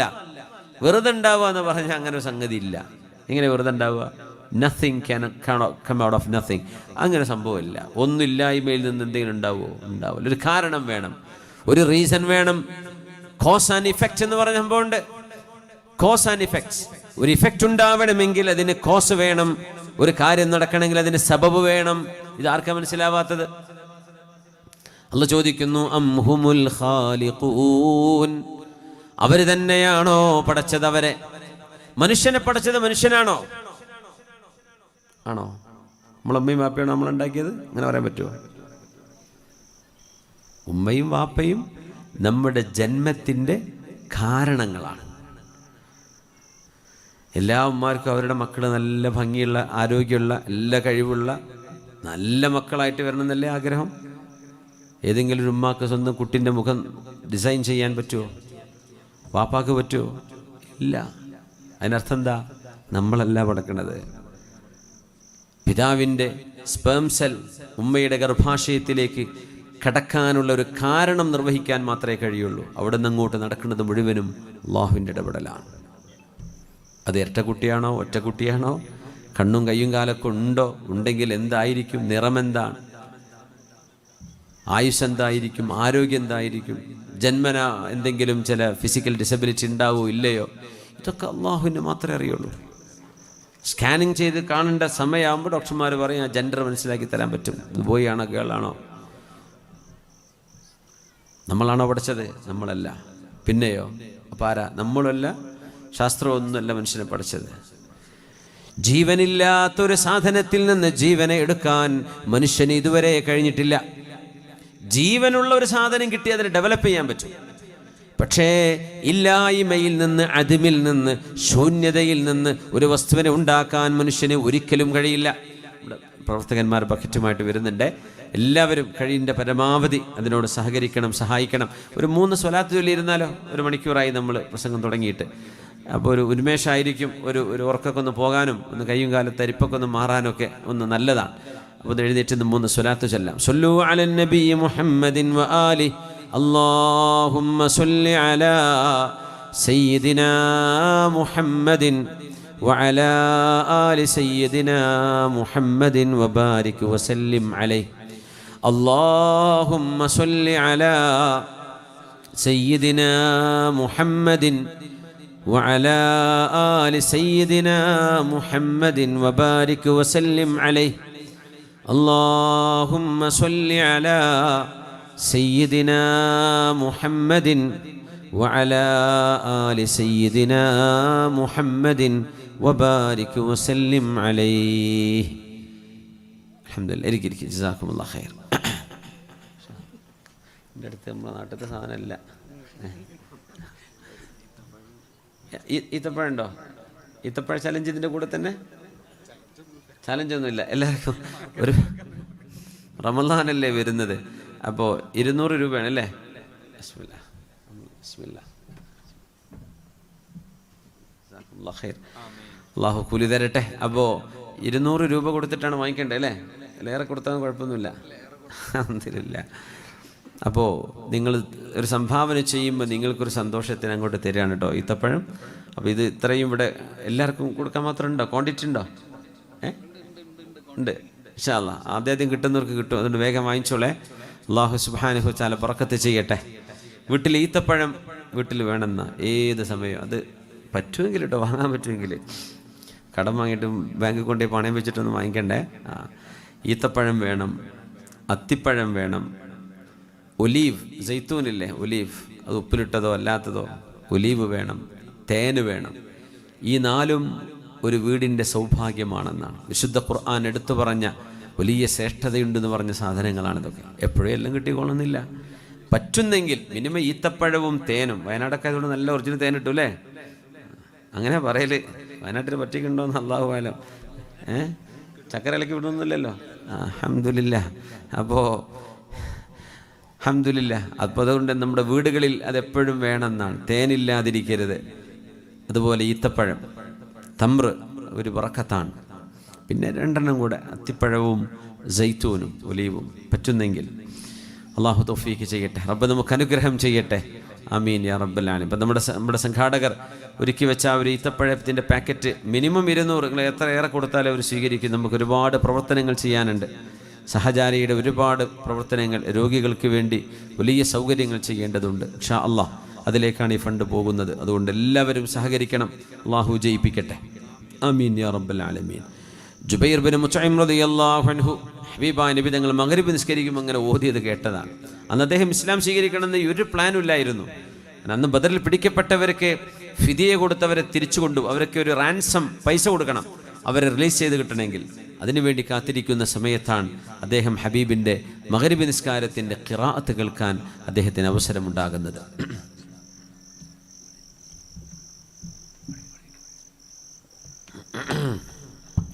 കുറച്ച് കൂട്ടിക്കോളി. أم خلقوا من غير شيء أم هم الخالقون. ഇതെങ്ങനെ ആലോചിക്കുക, എന്താണ് ഈ പറയണത്? നിങ്ങൾ വെറുതെ ഉണ്ടായതാണോ? അല്ല നിങ്ങൾ തന്നെ ഉണ്ടാക്കിയതാണോ? അല്ല, നമ്മളുണ്ടാക്കിയതാണെങ്കിൽ ജനനം മരണം ഡിസൈഡ് ചെയ്യാൻ നമുക്കൊരു അധികാരം വേണമല്ലേ? ഇന്ന ഡേറ്റിന് ഞാൻ ജനിച്ചാൽ മതി, ഇന്ന ഡേറ്റിനെ എനിക്ക് മരിക്കാൻ പറ്റൂ. നമുക്കൊരധികാരമില്ല. നമ്മളെപ്പോഴോ ജനിച്ചു, ഇനി നമ്മൾ ആഗ്രഹിക്കാത്തൊരു സമയത്തായിരിക്കും മരിക്കുക, അല്ലേ? സുബ്ഹാനല്ലാഹ്. ഈ മരിക്കുന്ന ഡേറ്റ് ഒന്ന് അള്ളാഹു അറിയിച്ചു തരാഞ്ഞത് ഭാഗ്യമെന്നാ. അതിന് മുമ്പ് തന്നെ മരിച്ചു പേടിച്ചിട്ട്. ഇനി ഭാഗവത്തീസല്ലേ ഉള്ളൂ എന്നൊക്കെ ആലോചിച്ചാൽ പിന്നെ എങ്ങനെ നിൽക്കുക? അത് അള്ളാഹു ഒളിപ്പിച്ച് വെച്ചതാണ്. അവിടെ കിടന്നോട്ടെ, ഒരു പ്രതീക്ഷ. ഇങ്ങനെ ആരൊക്കെയോ 100 കൊല്ലത്തിൻ്റെ മേലേക്ക് ജീവിച്ചിരിക്കണമല്ലോ, അപ്പോൾ അക്കൂട്ടത്തിൽ ഞാനുണ്ടാവുമെന്ന് വെറുതെ എല്ലാവർക്കും തോന്നും. എവിടെ 60-70 ഉള്ളിൽ പോകും. പക്ഷേ ഒരു പ്രതീക്ഷയിലാണ് നമ്മളിങ്ങനെ ജീവിക്കുന്നത്. أم خلقوا من غير شيء أم هم الخالقون. സൂറത്തു തൂർ. അവർ ഒരു കാരണവുമില്ലാതെ വെറുതെ ഉണ്ടായതാണോ? അതാണ് ഇപ്പോൾ യുക്തിവാദി പറയാം. എന്നിട്ട് വെറുതെ ഭയങ്കര യുക്തിയുള്ള മറുപടിയാണ്. ഇതിന് മണ്ടത്തരം എന്നല്ലേ പറയാം. ശാസ്ത്രം പറയുന്നു കാരണമല്ലാതെ ഒരു കാര്യം ഉണ്ടാവില്ല. അപ്പം പറയാം അത് വെറുതെ ഉണ്ടാകുന്നതാണ്. അപ്പോൾ അവന് സയൻസ് മനസ്സിലായിട്ടില്ല എന്നതിൻ്റെ അർത്ഥം. ശാസ്ത്രം മനസ്സിലായിട്ടില്ല, പിന്നെ എങ്ങനെ അവന് യുക്തിവാദിയോ? യുക്തിയില്ലാത്ത ആളല്ലേ, യുക്തിരാഹിത്യവാദിയല്ലേ ഇതൊക്കെ. അം ഖുലിഖൂ മിൻ ഗൈരി ഷൈഇൻ അം ഹുമുൽ ഖാലിഖൂൻ അം ഖലഖുസ് സമാവാതി വൽ അർള ബൽ ലാ യൂഖിനൂൻ. അവരാണോ ആകാശങ്ങളെയും ഭൂമിയെയും പടച്ചത്? ബൽ ലാ യൂഖിനൂൻ. കാര്യകാരണ ബന്ധങ്ങളിൽ പോലും അവർക്ക് ഉറപ്പില്ലാത്തവരാണ്. അവർക്കെങ്ങനെ കാര്യം മനസ്സിലാകും? ഈ പ്രപഞ്ചം വെറുതെ ഉണ്ടായി എന്ന് പറയാണോ? അം ഖലഖു, അവരാണോ ഈ മണ്ണ് കൊണ്ടുവന്നത്? എത്ര മണ്ണുണ്ട്! നമ്മളൊരു കുന്നൊക്കെ ഇടിക്കുമ്പോഴാണ് പടച്ചോനെ ഇത്രയൊക്കെ മണ്ണ് ആ കുന്നിലുണ്ടായിരുന്നോ? എത്രയാ ഓരോ മലകളും. ഈ വയനാട് എന്തൊരു മനോഹരമാണ്. പഴയ തണുപ്പൊന്നുമില്ല എന്ന് പറഞ്ഞ് ശരി തന്നെ അല്ലേ? മുമ്പൊക്കെ വന്ന സമയത്ത് ഒരു 10-25 കൊല്ലം പെണങ്ങോട് അബൂബക്കർ സാഹിബിൻ്റെ വീട്ടിൽ താമസിച്ചിരുന്നു. അല്ലാഹു അദ്ദേഹത്തിന് മഗ്ഫിറത്ത് ചെയ്യട്ടെ. പിന്നെ കുറേ കാലം മുമ്പ് നമ്മുടെ സുൽത്താൻ ബത്തേരിയിലൊക്കെ വന്നിരുന്നു, 1996-ലോ 97-ലോ ഒക്കെ. അപ്പോൾ അന്നൊന്നും ഫാൻ തന്നെ ഇല്ല, തണുപ്പുകൊണ്ട്. എ സി ഒന്നും ആലോചിക്കേണ്ട കാര്യം പോലും ഇല്ല. ഇപ്പോൾ എ സി നിർബന്ധമായിരിക്കുകയാണ് ഇവിടെയും, അല്ലേ? സുബ്ഹാനല്ലാഹ്. കാലാവസ്ഥകൾ ഇങ്ങനെ മാറിക്കൊണ്ടിരിക്കുക. Global warming is a global warning. ഇത് അള്ളാഹുവിൻ്റെ വലിയൊരു താക്കീതാണെന്നാണ്. സുബ്ഹാനല്ലാഹ്. തണുപ്പ് ഇപ്പോൾ ചെറിയൊരു തണുപ്പ്, ഇങ്ങനെ നല്ല രസമുള്ള തണുപ്പുണ്ട് ഇവിടെ, അൽഹംദുലില്ലാഹ്. പക്ഷേ അള്ളാഹു റബ്ബുൽ ഇസ്സത്ത് ഈ പ്രപഞ്ചത്തെ സംവിധാനിച്ചിരിക്കുന്ന വലിയൊരു അത്ഭുതം നോക്കണേ. ഒരു 30-40 കിലോമീറ്റർ അപ്പുറത്തൊരു കാലാവസ്ഥ വേറെയാണ്, ഇവിടെ ഒരു കാലാവസ്ഥ വേറെ. സുബ്ഹാനല്ലാഹ്. ഈ പ്രപഞ്ചം നിങ്ങളാണോ പടച്ചത്? ഇവിടുത്തെ മലകളും ചെടികളും പക്ഷികളും മൃഗങ്ങളും സസ്യലതാദികളും കോടിക്കണക്കിന് ജീവജാലങ്ങൾ, ഓരോന്നും അത്ഭുതമാണ്. ഓരോ ജീവിയും അത്ഭുതം, ഓരോ പക്ഷിയും അത്ഭുതമാണ്. നമ്മൾ കാണാത്തത്, ശാസ്ത്രകാരന്മാർ ഇതുവരെ കാണാത്ത എത്ര ഉണ്ടെന്ന ലോകത്ത്. അം ഖുലിഖൂ മിൻ ഗൈരി ഷൈഇൻ അം ഹുമുൽ ഖാലിഖൂൻ. ഇതൊക്കെ പടച്ചത് അവരാണോ? അം ഖലഖുസ് സമാവാതി വൽ അർള്. ആകാശഭൂമികളെ പടച്ചത് അവരാണോ? മനുഷ്യനാണോ ഇതൊക്കെ പടച്ചത്? അവർ പറയുന്നുണ്ടല്ലോ ഞങ്ങളാണ്. നിങ്ങൾ എന്താ പടച്ചത്? അല്ലാഹു ചോദിക്കുക. ഈ ഭൂമി ഇങ്ങനെ തിരിയാണ്. നമ്മൾ ആലോചിച്ച് നോക്കിയാൽ ഭയങ്കര പേടി തോന്നും. നമ്മളിപ്പോൾ ഭൂമിയിൽ കൂളായിട്ടിരിക്കല്ലേ. 1 മണിക്കൂർ കഴിഞ്ഞ് അത് തുടങ്ങിയിട്ട് 1,08,000 കിലോമീറ്റർ ഈ ഭൂമിമ ഇരുന്നിട്ട് നമ്മൾ സൂര്യൻ്റെ ചുറ്റുമുള്ള ആ ഭ്രമണപഥത്തിൽ 1,08,000 കിലോമീറ്റർ ഇപ്പം നമ്മൾ ഓടിയിട്ടുണ്ട്. നമ്മൾ അറിഞ്ഞിട്ട് പോലും ഇല്ലല്ലോ. 1 മണിക്കൂർ കൊണ്ട് 1,08,000 കിലോമീറ്ററാണ് നമ്മൾ ഓടുന്നത് ഭൂമിൻ്റെ കൂടെ. ഭൂമി ഓടുകയാണ്. എവിടെ നിന്നായി എനർജി? ഏത് പെട്രോൾ സ്റ്റേഷനിൽ നിന്നാണ് ഭൂമി പെട്രോൾ അടിക്കണം നമുക്കറിയോ? ഇതങ്ങനെ ഓടുകയാണ്, നമ്മൾ അറിയുന്ന പോലുമില്ല. 1,08,000 ഇവിടുന്ന് ദുബൈക്ക് ആകെ 2,600 കിലോമീറ്റർ ഉള്ളൂ. 1,08,000 കിലോമീറ്റർ 1 മണിക്കൂറിൽ. 2 മണിക്കൂറാകുമ്പോൾ കൂട്ടിക്കോളി, 2,16,000 കിലോമീറ്ററായി. 3,24,000 കിലോമീറ്റർ. ഇങ്ങനെ കൂടി പോവാണ്. ഓരോ മണിക്കൂറിൽ ഇത്ര ദൂരം പോകുന്നുണ്ട്. നമ്മൾ അറിയുന്നുണ്ടോ? ഈ ഭൂമി ആ പോക്കങ്ങ് നിർത്തിയെന്ന് വിചാരിക്കുക. ആരാ പോയിട്ട് ഉന്തി കൊടുക്കുക? ഇവർക്ക് എന്തെങ്കിലും ചെയ്യാൻ പറ്റുമോ? ചെയ്യാൻ പറ്റൂല. അല്ലാഹു തആല ചോദിക്കണില്ലേ, ഈ പ്രപഞ്ചത്തിലെങ്ങാനും ലൗ ജഅലല്ലാഹു ലകുമുൽ ലൈല സർമദൻ ഇലാ യൗമിൽ ഖിയാമ മൻ ഇലാഹുൻ ഗൈറുല്ലാഹ് യഅതീകും ബിളിയാഹ്. കാലം മുഴുവനും ഇരുട്ട് തന്നെ. ഭൂമിയുടെ കറക്കത്തിൽ അല്ലാഹു റബ്ബുൽ ഇസ്സത്ത് ഒരു മാറ്റം വരുത്തി. നിങ്ങൾക്ക് പകല് സംഭവിക്കുന്നില്ലെങ്കിൽ അല്ലാഹു അല്ലാതെ ആരാണ് നിങ്ങൾക്ക് സൂര്യോദയം കൊണ്ടുതരാനുള്ളത്? കാലം മുഴുവൻ രാത്രി എന്ന് വിചാരിക്കുക. നമ്മുടെ ജനറേറ്ററും നമ്മുടെ എല്ലാ പവർ സപ്ലൈയും തീരൂലേ? എന്ത് ചെയ്യാൻ പറ്റും? അം ഖലഖുസ് സമാവാതി വൽ അർദ്.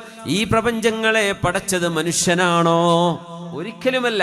നമ്മൾ വരുന്നതിൻ്റെ മുമ്പ് ഇവിടെ ഈ പ്രപഞ്ചമുണ്ട്. ഇനി നമ്മൾ പോയാലും ഈ ഇപ്പം ഇവിടെയുള്ള കുട്ടികളടക്കം 100 കൊല്ലം കഴിഞ്ഞാൽ നമ്മളൊരൊറ്റ കുട്ടി ഭൂമിൻ്റെ മുകളിൽ ഉണ്ടാവില്ല.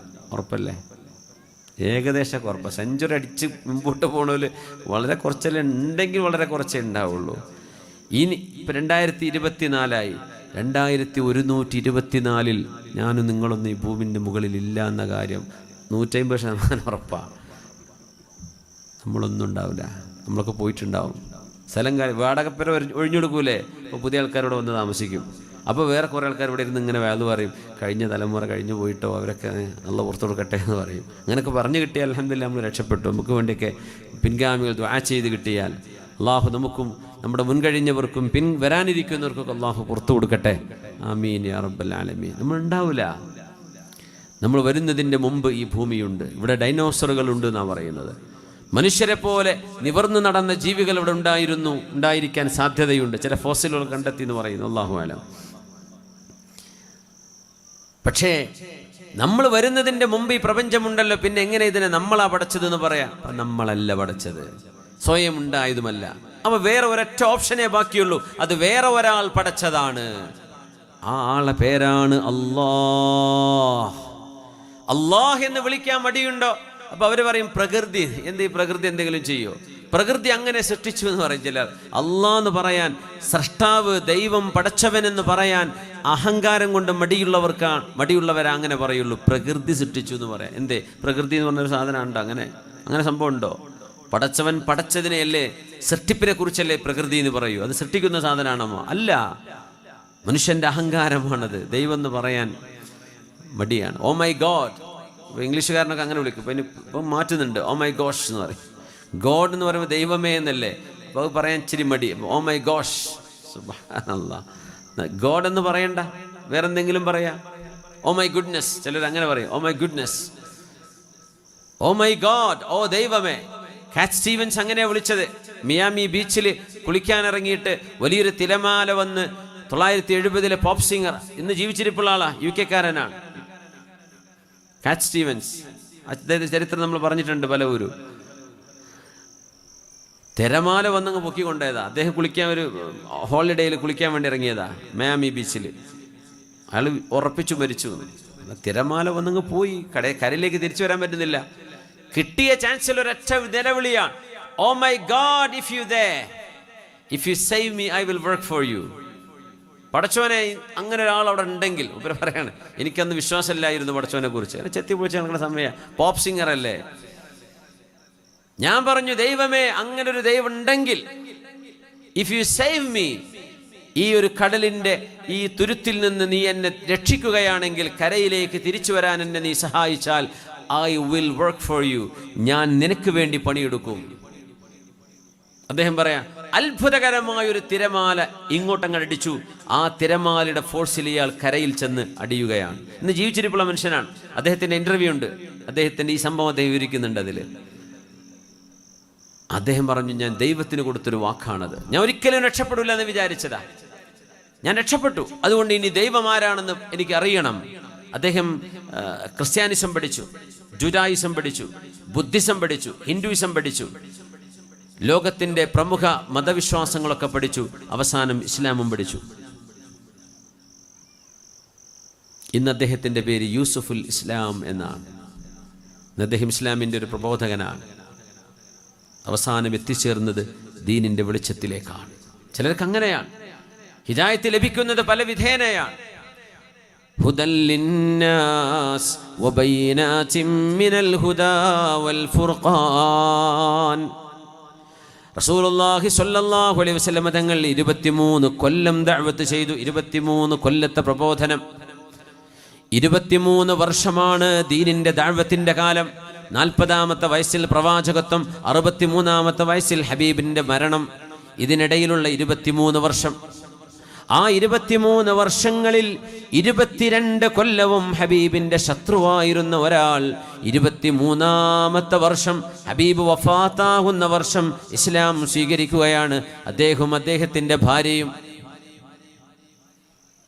മക്ക വിജയം നടക്കുമ്പോൾ മദീനയിൽ നിന്ന് 10,000 സ്വഹാബികളെയും കൊണ്ട് നബി തങ്ങൾ മദീനയിൽ നിന്ന് മക്കയിലേക്ക് മാർച്ച് ചെയ്തു വന്നു.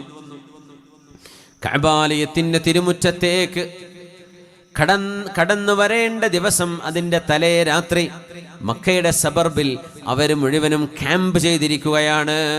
10,000 വിളക്കുകൾ കത്തിക്കാൻ പറഞ്ഞു നബി തങ്ങൾ. 10,000 സ്വഹാബിമാർ ഓരോരുത്തരും അവരുടെ ടെന്റിൻ്റെ അടുത്ത് ഒരു വിളക്ക് കത്തിച്ചു. 10,000 ലൈറ്റ്, 10,000 ലൈറ്റ്. ആലോചിച്ച് നോക്കി, മരുഭൂമി നിറയെ വെളിച്ചം. ഇത് കണ്ട് പേടിച്ച് വിറങ്ങലിച്ച ഈ നേതാവ് അള്ളാഹുവിൻ്റെ റസൂലിൻ്റെ അരികത്തേക്ക് പോവുകയാണ്. അബ്ബാസ് റളിയല്ലാഹു അൻഹുവിൻ്റെ കൈപിടിച്ച്. മക്കയുടെ നേതാവാണ് ഇദ്ദേഹം. ഇനി ഒരിക്കലും മക്ക തിരിച്ചു കിട്ടില്ല, മക്ക നിബിധങ്ങൾ പിടിച്ചടക്കി എന്ന് അദ്ദേഹത്തിന് ഉറപ്പാണ്. നിബിധങ്ങളാണെങ്കിലോ മക്കയെ വെറുതെ പിടിച്ചടക്കാൻ വന്നതല്ല. നിരപരാധികളായ ബനൂ ഖുസാഅ ഗോത്രക്കാരെ, ഖുറൈശികളുടെ ആലൈസ്, അവരുടെ കൂടെയുള്ള സഖ്യശക്തി ബനൂ ബക്കർ ഗോത്രക്കാർ, ഒരു പാതിരാക്ക് നിരുപാധികം ഒരു കുഴപ്പവും ഒരു പ്രശ്നവും ചെയ്യാതിരുന്ന ബനൂ ഖുസാഅ ഗോത്രക്കാരെ മുഴുവൻ വാളുകൊണ്ട് വെട്ടി നിരത്തിയിട്ട് കൂട്ടക്കൊല ചെയ്തപ്പോ അതിന് പ്രതികാരം ചെയ്യാൻ വേണ്ടിയാണ് നബി തങ്ങൾ വരുന്നത്. കരാർ പൊളിച്ചതിൻ്റെ പേരിൽ, നിരപരാധികളെ കൊന്നൊടുക്കിയതിൻ്റെ പേരിൽ മക്കക്കാരായ പ്രമാണിമാർ ഹുദൈബിയ സന്ധിയിൽ ഒപ്പുവെച്ച ആളുകൾ, ഞങ്ങളുടെ കൂടെ നിൽക്കുന്ന ആളുകൾ അക്രമികളാണെങ്കിലും അല്ലെങ്കിലും ഞങ്ങളവരെ സംരക്ഷിക്കുമെന്ന് ധിക്കാരം പറഞ്ഞപ്പോൾ അതിന് മറുപടി കാണിച്ചു കൊടുക്കാൻ വന്നതാ 10,000 സൈന്യം സ്വഹാബികളോടുകൂടെ വന്നത്. അബ്ബാസ് റളിയല്ലാഹു അൻഹുവിൻ്റെ കൈപിടിച്ച് ഈ മക്കയുടെ നേതാവ് ഹബീബിൻ്റെ ടെന്റിലേക്ക് കടന്നു വരികയാണ്. സ്വല്ലല്ലാഹു അലൈഹി വസല്ലം അവിടെ ഇരിക്കുന്നു, ലോകത്തിൻ്റെ ഗുരു. കടന്നു വന്നത് മറ്റാരുമല്ല, അബൂ സുഫിയാൻ ഇബ്നു ഹർബ് റളിയല്ലാഹു അൻഹു. ഹബീബായ നബി തങ്ങളുടെ മുമ്പിൽ ഇങ്ങനെ ഇരിക്കുമ്പോൾ ഉമർ റളിയല്ലാഹു അൻഹു ചോദിച്ചു, അബൂ സുഫിയാനെ, നിങ്ങൾക്ക് ഇപ്പോഴും സമയമായിട്ടില്ലേ? ആരാണ് റസൂലുള്ളാഹി എന്ന് മനസ്സിലാക്കാൻ? കൊല്ലം കുറെ ആയില്ലേ, 10-22 കൊല്ലം കഴിഞ്ഞില്ലേ? ഹബീബായ നബി തങ്ങളുടെ മുഅ്ജിസുകൾ കാണുന്നില്ലേ? ഹബീബിന്റെ അത്ഭുതങ്ങൾ കാണുന്നില്ലേ? എന്നിട്ട് മനസ്സിലായില്ലയോ ഇവരാരാണ് എന്ന്? അലം യഅനി ലക യാ അബാ സുഫിയാൻ അൻ തഅരിഫ മൻ ഹാദാ, ഈ റസൂൽ ആരാണ് എന്ന് അബൂ സുഫിയാനെ നിങ്ങൾക്ക് ഇപ്പോഴും ബോധം വന്നിട്ടില്ലേ? അബൂ സുഫിയാൻ കൊടുത്ത മറുപടി എന്താണെന്നറിയോ? ഉണ്ട്, എനിക്കിപ്പോഴും കുറച്ച് സംശയം ബാക്കിയുണ്ട്, ഏറെക്കുറെയൊക്കെ എനിക്ക് ബോധ്യപ്പെട്ടിട്ടുണ്ട്. I still have some doubts. Umar റളിയല്ലാഹു അൻഹു പറഞ്ഞു, അബൂ സുഫിയാൻ, നിങ്ങളുടെ കഴുത്തുനിന്ന് തല അങ്ങ് പോയാൽ ആ സംശയം മുഴുവൻ തീരും കേട്ടോ എന്ന് പറഞ്ഞു. നബി ഞങ്ങൾ പറഞ്ഞു, ഉമറേ അങ്ങനെ പറയരുത്, ഉമറേ അങ്ങനെ പറയരുത്. നബിയെ, ഈ തലയും കൊണ്ടുകൊടുന്നിട്ട് 22 കൊല്ലം കഴിഞ്ഞു, എന്നിട്ട് ഇപ്പോഴും പറയാം സംശയം ബാക്കിയുണ്ടെന്ന്. നബി ഞങ്ങൾ പറഞ്ഞു, ഉമറേ, നിങ്ങൾക്കറിയുമോ, ചില ആളുകൾക്ക് സത്യം ബോധ്യപ്പെടാൻ ഒരുപാട് സമയമെടുക്കും. ചില ആളുകൾക്കത് പെട്ടെന്നാണ്, ചില ആളുകൾക്ക് ഒരുപാട് കാലമെടുക്കും. അതുകൊണ്ട് ഉമറേ, അബൂ സുഫിയാന്റെ സംശയം നിങ്ങൾ മാനിക്കണം.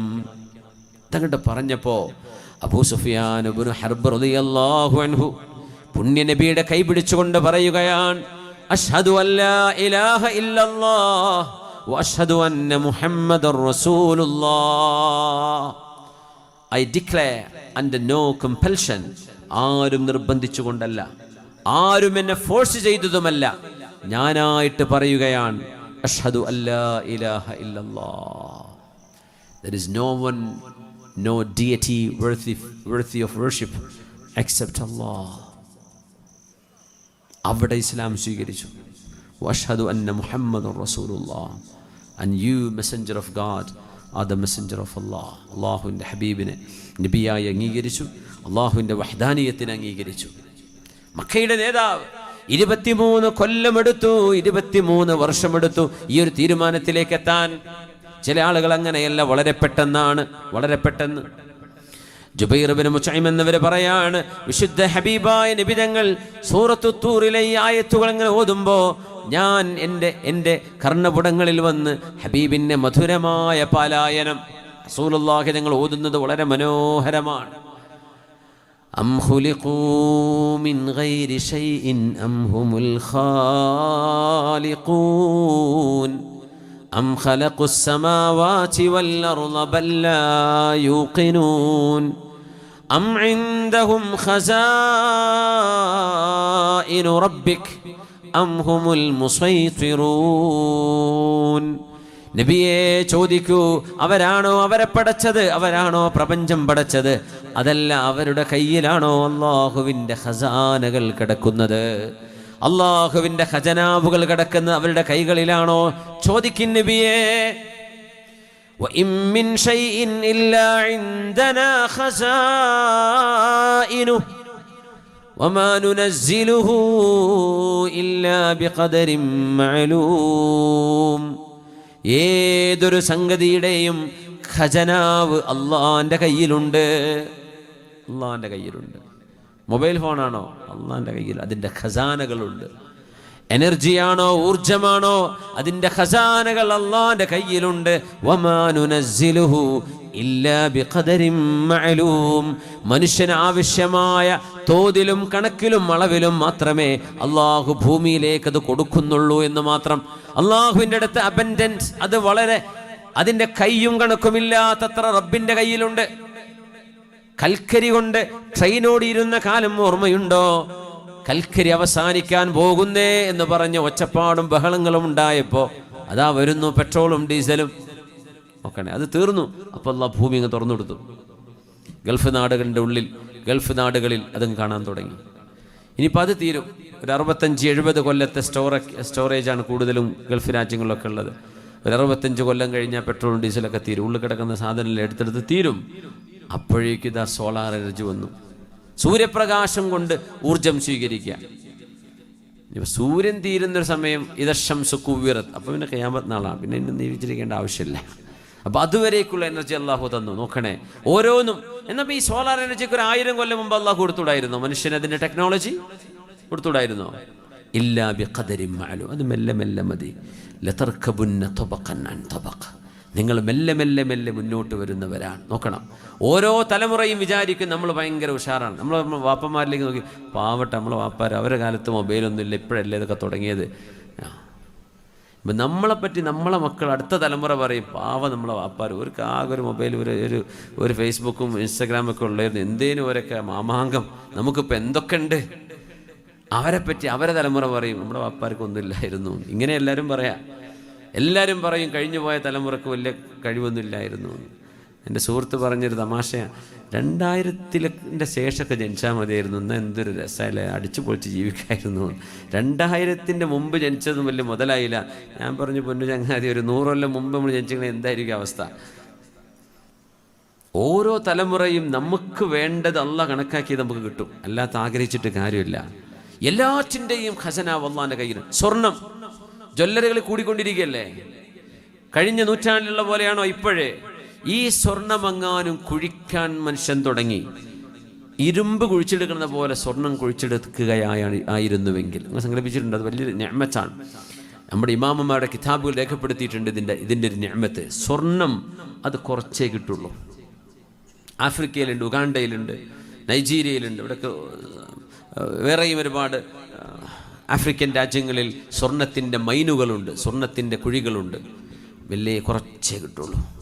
അതങ്ങ് ഒരുപാട് കിട്ടിയെന്ന് വിചാരിക്കുക, ലോകത്ത് സ്വർണത്തിൻ്റെ മൂല്യം ഇടിയും. പിന്നെ സർവ്വ ഡോളറും യൂറോയും ദിനാറും ദിർഹമോ എല്ലാത്തിൻ്റെയും മൂല്യം നഷ്ടപ്പെടും.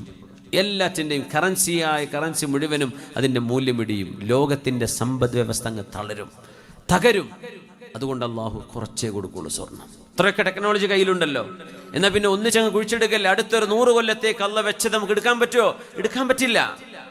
ഓരോ കാലഘട്ടത്തിനും അള്ളാഹു ആവശ്യമായതേ കൊടുക്കുള്ളൂ. അതാണ് എല്ലാറ്റിൻ്റെയും ഖജനാവ് എൻ്റെ കയ്യിലുണ്ടെന്ന് പറയാം. പക്ഷെ നിങ്ങൾക്ക് ആവശ്യമുള്ളതേ ഞാൻ ഇവിടെ തരുള്ളൂ. സുബ്ഹാനല്ലാഹ്. സ്വർണവും വെള്ളിയും ഇരുമ്പ് കിട്ടണ പോലെ കിട്ടൂല. ഇതൊക്കെ ഭൂമിക്കുള്ളിൽ കിടക്കുന്ന സാധനങ്ങളാണ്. അറബ് രാജ്യങ്ങളുടെ വലിയ, ഞാൻ ഇന്നലെ ബഹ്റൈനിലായിരുന്നു, ഇന്നലെ രാത്രി ഈ സമയം. എന്താ ഒരു മരുഭൂമി. ബഹ്റൈൻ എന്ന് പറഞ്ഞ സാധനം കിതാബിലൊന്നും അതിൻ്റെ പേരെന്നല്ല. ബഹ്റൈൻ എന്ന് കിതാബിൽ പറയുന്ന പേര്, സൗദി അറേബ്യയിൽ അൽ അഹ്സാഇനെ കുറിച്ച് ബഹ്റൈൻ എന്ന് പറയും. ബഹ്റൈനിലെ സകാത്ത് വന്ന ചരിത്രമൊക്കെ ഉണ്ട് നബി തങ്ങളുടെ കാലത്ത് സല്ലല്ലാഹു അലൈഹി വസല്ലം, ഉമർ തങ്ങളുടെ കാലത്തെ. അത് ആ ബഹ്റൈൻ ഇന്നത്തെ ബഹ്റൈൻ അല്ല, അത് സൗദി അറേബ്യയുടെ ഭാഗമായി ഇപ്പോഴത്തെ അൽ അഹ്സാ നമ്മൾ പറയും. അൽ അഹ്സാഇനെ കുറിച്ചാണ് പറയുന്നത്. ഇന്നത്തെ ബഹ്റൈൻ ചെറിയൊരു നാട്, എത്രയോ സ്കൈ സ്ക്രാപ്പേഴ്സ്, ഒരുപാട് വലിയ വലിയ ബിൽഡിങ്ങുകളുള്ള, ഒരുപാട് ബ്രിഡ്ജുകളും ഐലൻഡുകളുമുള്ള ഒരു മോഡേൺ സിറ്റി. ഭൂമിൻ്റെ ഉള്ളിലെ പെട്രോളും ഡീസലും കിട്ടിയിട്ടല്ലേ അത്. അതില്ലായിരുന്നെങ്കിൽ ആരെങ്കിലും അവിടേക്ക് വരുമോ? ആരെങ്കിലും അവിടെ ജോലി ചെയ്യുമോ? ബഹ്റൈനിൽ പോയിട്ട് UAEക്ക് പോകുമോ? സൗദി അറേബ്യയിലേക്ക് പോകുമായിരുന്നോ? കുവൈറ്റിലേക്ക് പോകുമോ? ഖത്തറിലേക്ക് പോകുമോ? അവിടെ ഈ പെട്രോളും ഡീസലും കിട്ടിയില്ലെങ്കിൽ? ഈ പെട്രോളും ഡീസലും എന്താ സംഭവം? കോടിക്കണക്കിന് കൊല്ലം മുമ്പ്, നമുക്ക് കണക്കൊന്നും കൃത്യമായി നോക്കണ്ട, അവർ പറയണതാണ്, കൊട്ടക്കണക്കിന് പറയും. അത്രയും കൊല്ലം മുമ്പ് ജീവിച്ചു പോയ ജീവികൾ, അതുപോലെ മരങ്ങൾ, ചെടികൾ, ഇതൊക്കെ അളിഞ്ഞു പിടിച്ച് കൊല്ലങ്ങളോളം ഹൈ പ്രഷറിൽ ഭൂമിൻ്റെ ഉള്ളിൽ കിടന്നിട്ട് അത് രൂപം മാറിയതാണ് ഈ പെട്രോളും ഡീസലൊക്കെ. ഞാൻ പറയാം, അങ്ങനെയാണെങ്കിൽ ഏറ്റവും ഇത് കാണേണ്ട വയനാട്ടിലല്ല, നമ്മുടെ സത്യമംഗലം കാട്ടിലൊക്കെ ഇതൊക്കെ കാണേണ്ടത്. ആഫ്രിക്കൻ നാടുകളിലല്ലേ ഏറ്റവും കൂടുതൽ പെട്രോളും ഡീസലും. കാരണം ഇത്രയും കൂടുതൽ പച്ചപ്പും മൃഗങ്ങളും ജീവികളൊക്കെ ഉള്ളത് അവിടെയല്ലേ. നമുക്കറിയാൻ പറ്റുന്നില്ല. ഫോസിൽ ഫ്യൂവലാണെന്ന് പെട്രോളിനെ കുറിച്ച് പറയാം. ജീവികളുടെ ശരീരം അളിഞ്ഞുണ്ടായ സാധനമാണ് ഈ പെട്രോളും ഡീസലും എന്ന്. നമ്മളതിന് വില കൂടുമ്പോൾ അങ്ങനെ ആയിരിക്കും. ഇപ്പം 110 ഇപ്പം എത്രയായി അങ്ങനെ പറയാം. ഇതുണ്ടായത് ഇങ്ങനെയാണെന്നാ പറയാം. അങ്ങനെയാണെങ്കിൽ ലോകത്ത് ചെടികളും മരങ്ങളൊക്കെ ഉള്ള ഇഷ്ടം പോലെ നാടുകളുണ്ട്. അവിടെ നിന്ന് സാധനം കിട്ടുന്നില്ലല്ലോ. ഒരു ചെടി പോലും ഉണ്ടാവാത്ത ഉണങ്ങിയ മരുഭൂമിയിലാണ് കോടിക്കണക്കിന് ഗാലൻ ദിവസങ്ങളോളം എടുത്തുകൊണ്ടിരിക്കുന്നത് പെട്രോളും ഡീസലും നാച്ചുറൽ ഗ്യാസൊക്കെ. അള്ളാഹുവിൻ്റെ ഖസാന റബ്ബ് തുറന്നു കൊടുത്തതാണ്, അള്ളാഹു തുറന്നു കൊടുത്തതാണ്. ഇല്ലെങ്കിൽ ആരെങ്കിലും അങ്ങോട്ട് പോകുമോ? ആർക്കെങ്കിലും നിൽക്കാൻ പറ്റുമോ? അവിടെ ഉപ്പുവെള്ളം കുടിക്കണ്ടേ? ശുദ്ധമായ വെള്ളം കിട്ടുമായിരുന്നു.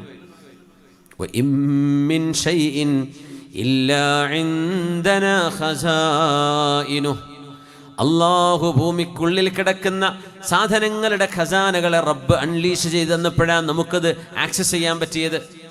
സുബ്ഹാനല്ലാഹ്. എല്ലാറ്റിൻ്റെയും ഖജനാവുകൾ അള്ളാഹുവേ നിന്റെ കയ്യിലാണ്. തങ്ങളോട് ചോദിക്കാൻ പറയാം, അം ഇൻദഹും ഖസാഇനു റബ്ബിക്. ഗൾഫ് നാടുകളുടെ വലിയൊരു പ്രത്യേകത, നമ്മൾ ഈസാ നബി അലൈഹി സ്വലാം വരുന്നത് കാണട്ടെ, മഹ്ദിമാം വരട്ടെ, ഖിയാമത്തിൻ്റെ അടയാളങ്ങളല്ലേ, അതൊക്കെ കാണാൻ വലിയ കൗതുകത്തിൽ കാത്തിരിക്കുകയാണല്ലേ. പക്ഷേ ഗൾഫ് നാട്ടിലെ ബുർജ് ഖലീഫയും പിന്നെ വലിയ വലിയ ടവറുകളും ഇതൊക്കെ തന്നെ വലിയ അടയാളങ്ങളാണ്. അന്ത്യനാളിൻ്റെ വലിയ അടയാളങ്ങളല്ലേ ഇതൊക്കെ. റസൂലുള്ളാഹി തങ്ങൾ പ്രവചിച്ചതല്ലേ, സ്വഹീഹുൽ ബുഖാരിയിലെ ഹദീസല്ലേ, വഅൻതറൽ ഹുഫാതൽ ഉറാതൽ ആലത റിആ അശ്ശായി യതതാവലൂന ഫിൽ ബുന്യാൻ. ആടുമാടുകളെ ഒട്ടകങ്ങളെ മേച്ചു നടന്നിരുന്ന ആളുകൾ യതതാവലൂന ഫിൽ ബുന്യാൻ, ലോകത്ത് ഉയരങ്ങളുള്ള കെട്ടിടങ്ങൾ ഉണ്ടാക്കുന്ന കാലം. അന്ന് G+1 ഗ്രൗണ്ട് ഫ്ലോർ, പിന്നെ ഫസ്റ്റ് ഫ്ലോർ. മഹാനായ അബൂ അയ്യൂബ് അൽ അൻസ്വാരി തങ്ങളുടെ വീട് മദീനയിൽ ഒരു നില കെട്ടിടമാണ്. എന്ന് പറഞ്ഞാൽ ഗ്രൗണ്ട് ഫ്ലോർ ഉണ്ട്, പിന്നെ മേലെ ഒരു ഫ്ലോർ. തങ്ങൾ പറയാ, ഉന്നതമായ നീളമുള്ള ഹൈറ്റുള്ള ബിൽഡിങ്. ബുർജ് ഖലീഫിനെ കുറിച്ച് എന്താ പറയാ? അത്വൽ ഫിൽ ആലം, the tallest in the world. അത്വൽ എന്നാ പറയാ. അത്വൽ, തൂല ഉപയോഗിക്കുക അതിന്. നമ്മളൊക്കെ നിരപ്പായി വെർട്ടിക്കലായിട്ടുള്ള സംഭവം, ഹൊറിസോണ്ടലാണ് അതിൻ്റെ ഉദ്ദേശമെന്ന് തോന്നിപ്പോകും. അല്ല, ഹൈറ്റുള്ള ബിൽഡിംഗ് ഉണ്ടാക്കാൻ 21-ാം നൂറ്റാണ്ടിലും 20-ാം നൂറ്റാണ്ടിലുമാണ് ഈ പ്രതിഭാസം ലോകം കാണുന്നത്. ഒട്ടകങ്ങളെ മേച്ചു നടന്നിരുന്ന ആളുകൾ ഹൈയസ്റ്റ് ബിൽഡിങ്ങുകൾ ഉണ്ടാക്കി മത്സരിക്കുന്ന കാലം. ഗൾഫ് നാടുകളുടെ വാർത്ത കേൾക്കുമ്പോൾ തന്നെ ഭയങ്കര രസമുള്ള ബിൽഡിങ്ങുകൾ, ഇങ്ങനെ ചുരുക്കുള്ള ഗ്ലാസ്സുള്ള ബിൽഡിംഗ് ഇങ്ങനെ കാണുമ്പോഴേ ഇവിടെ പെട്രോളും ഡീസലും ഇല്ലെങ്കിൽ ഇത് ഉണ്ടാക്കാൻ പറ്റുമോ? അത് മാത്രമോ, ഹൈറ്റുള്ള ബിൽഡിംഗ് ഉണ്ടാക്കണമെങ്കിൽ എന്തൊക്കെ ടെക്നോളജി വേണം, എത്ര എഞ്ചിനീയറിംഗ് വേണം, എത്രയെല്ലാം സയൻസ് പഠിച്ച ആളുകൾ വേണം, ക്രെയിന് വേണ്ടേ, ഈ പേസ്റ്റൊക്കെ മേലോട്ട് എത്തിക്കണ്ടേ, കോൺക്രീറ്റ് അവിടെ ചെന്നിട്ട് ഈ അലൂമിനിയം സ്ട്രക്ചർ ഉണ്ടാക്കണ്ടേ, എത്ര ഹൈറ്റിലേക്ക് ഇത് കൊണ്ടുപോകണം, ആരെ കൊണ്ടുപോകണത്? 2 മീറ്റർ പോലും ഹൈറ്റ് ഇല്ലാത്ത മനുഷ്യന്മാർ, ഇവരാണിത് ചെയ്യുന്നത്. അങ്ങനെ ഹൈറ്റുള്ളൊരു ബിൽഡിംഗ് ഉണ്ടാക്കണമെങ്കിൽ അതുമായി ബന്ധപ്പെട്ട് ലോകത്ത് സയൻസ് എത്ര ഡെവലപ്പ് ചെയ്യണം? ഇതൊക്കെ ഒരുമിച്ച് കൂടുന്ന ഒരു കാലം അന്ത്യനാളിന്റെ സൂചനയാണെന്ന് പുണ്യനബി സ്വല്ലല്ലാഹു അലൈഹി വസല്ലം നമ്മുടെ കണ്ണിൽ കണ്ടുകൊണ്ടിരിക്കുക. നമ്മളത് ഇന്ന് ലോകം അടുത്താണ്. അവിടെ നടക്കുന്നത് ഇപ്പം അവിടെ മഴ പെയ്ത വെള്ളത്തിന്റെ ഫോട്ടോ ഇപ്പം എത്തിയിട്ടുണ്ടാവും. നമ്മൾ സെക്കൻഡുകളെ കൊണ്ടാണ് കാര്യങ്ങൾ അങ്ങോട്ടും ഇങ്ങോട്ടും അറിയുന്നത്. യാ അല്ലാഹ്, അം ഇൻദഹും ഖസാഇനു റബ്ബിക, നബിയേ അങ്ങയുടെ ആളുകളോട് ചോദിക്കണേ, അല്ലാഹുവിൻ്റെ ഖജനാവുകളുടെ താക്കോലുകളെല്ലാം ഈ മനുഷ്യന്റെ കയ്യിലാണോ? അംഹുമുൽ മുസൈത്തിറൂൻ, മനുഷ്യനാണോ ഈ പ്രപഞ്ചത്തിൽ അധികാരം ചെലുത്തുന്നത്? കാറ്റും വെളിച്ചവും കൊടുങ്കാറ്റും മഴയും മേഘങ്ങളും കാറ്റുകളും സമുദ്രവും കടലും വഴിയോരങ്ങളും കരകളും പുഴകളും നദികളും വെള്ളച്ചാട്ടങ്ങളും ചെടികളും സസ്യലതാദികളും റെപ്റ്റൈലുകളും പക്ഷികളും ജന്തുജാലങ്ങളും മണ്ണും വെണ്ണും ആകാശത്തെ താരസമൂഹങ്ങളും ഇതെല്ലാം നിയന്ത്രിക്കുന്നത് മനുഷ്യനാണോ? അല്ലാഹുവിന്റെ ചോദ്യം. ഇത് കേട്ടപ്പോഴാണ് വഖറൽ ഈമാനു ഫീ ഖൽബി, എൻ്റെ ഹൃദയത്തിലേക്ക് ഈമാനിന്റെ വെളിച്ചം കയറി വന്നത് ഈ ആയത്തുകൾ കേട്ടപ്പോഴാണ്.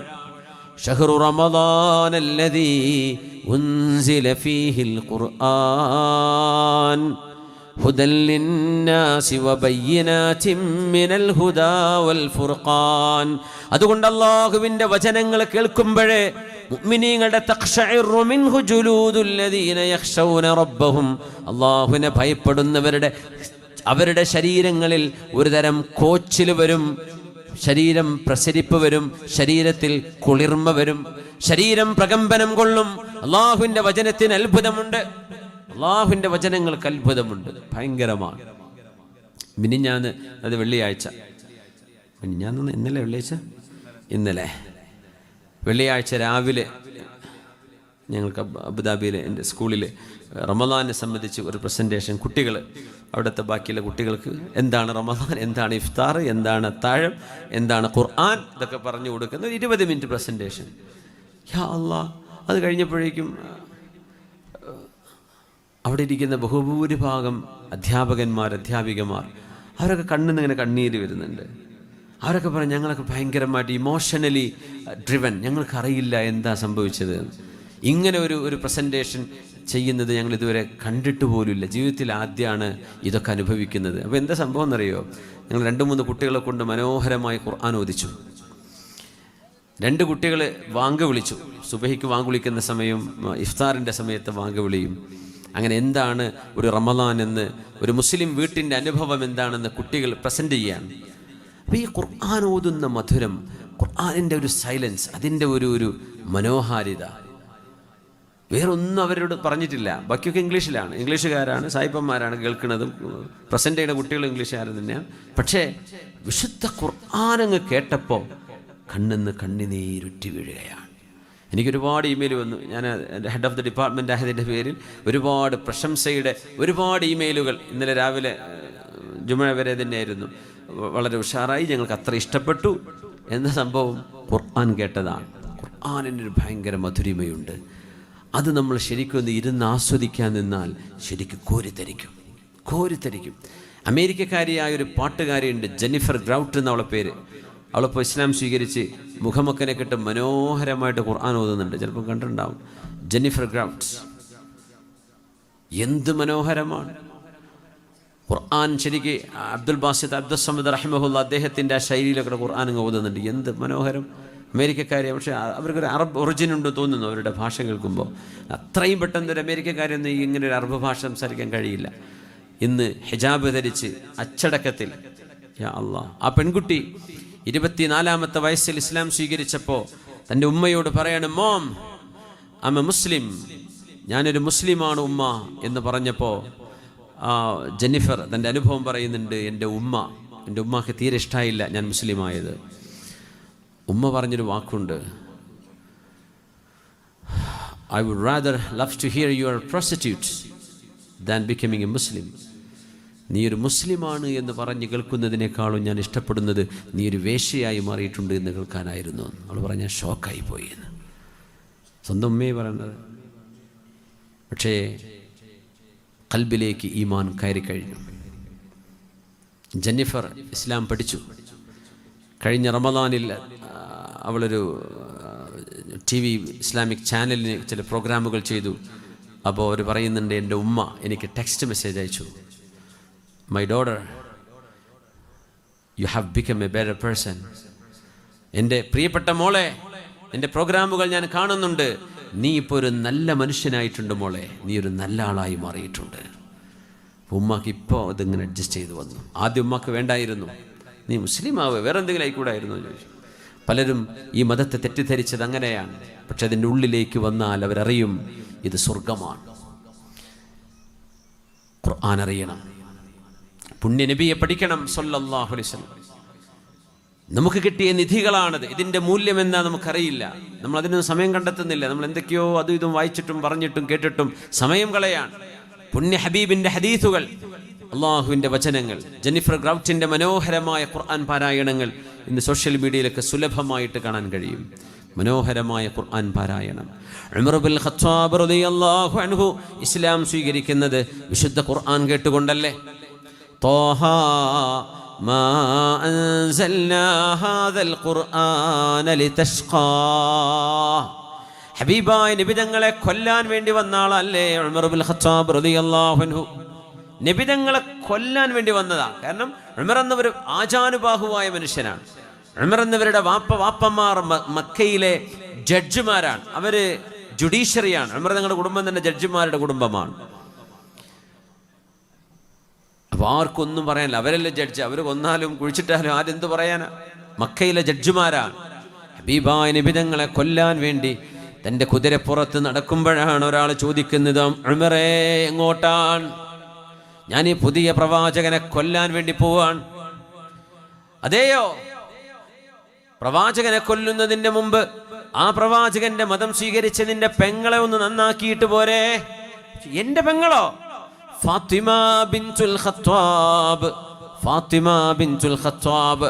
ഉമർ എന്നവരുടെ പെങ്ങളുടെ പേരും ഫാത്തിമയാണ്. റസൂലുള്ളാഹി തങ്ങളുടെ മോളെ പേരും ഫാത്തിമയാണ്. ഫാത്തിമ ബിൻതു ഖൈസ് റളിയല്ലാഹു അൻഹയുണ്ട്. ഫാത്തിമ ബിൻത് ഖത്താബ്, ഖത്താബിന്റെ മകൾ ഫാത്തിമ. ഉമർ എന്നവർക്കൊരു സഹോദരനുണ്ട്, സെയ്ദ് ബിൻ ഖത്താബ്. യമാമ യുദ്ധത്തിലെ ഷഹീദാണ് സെയ്ദ് ബിൻ ഖത്താബ് റളിയല്ലാഹു അൻഹു. നമ്മൾ അധികം കേൾക്കാറില്ല.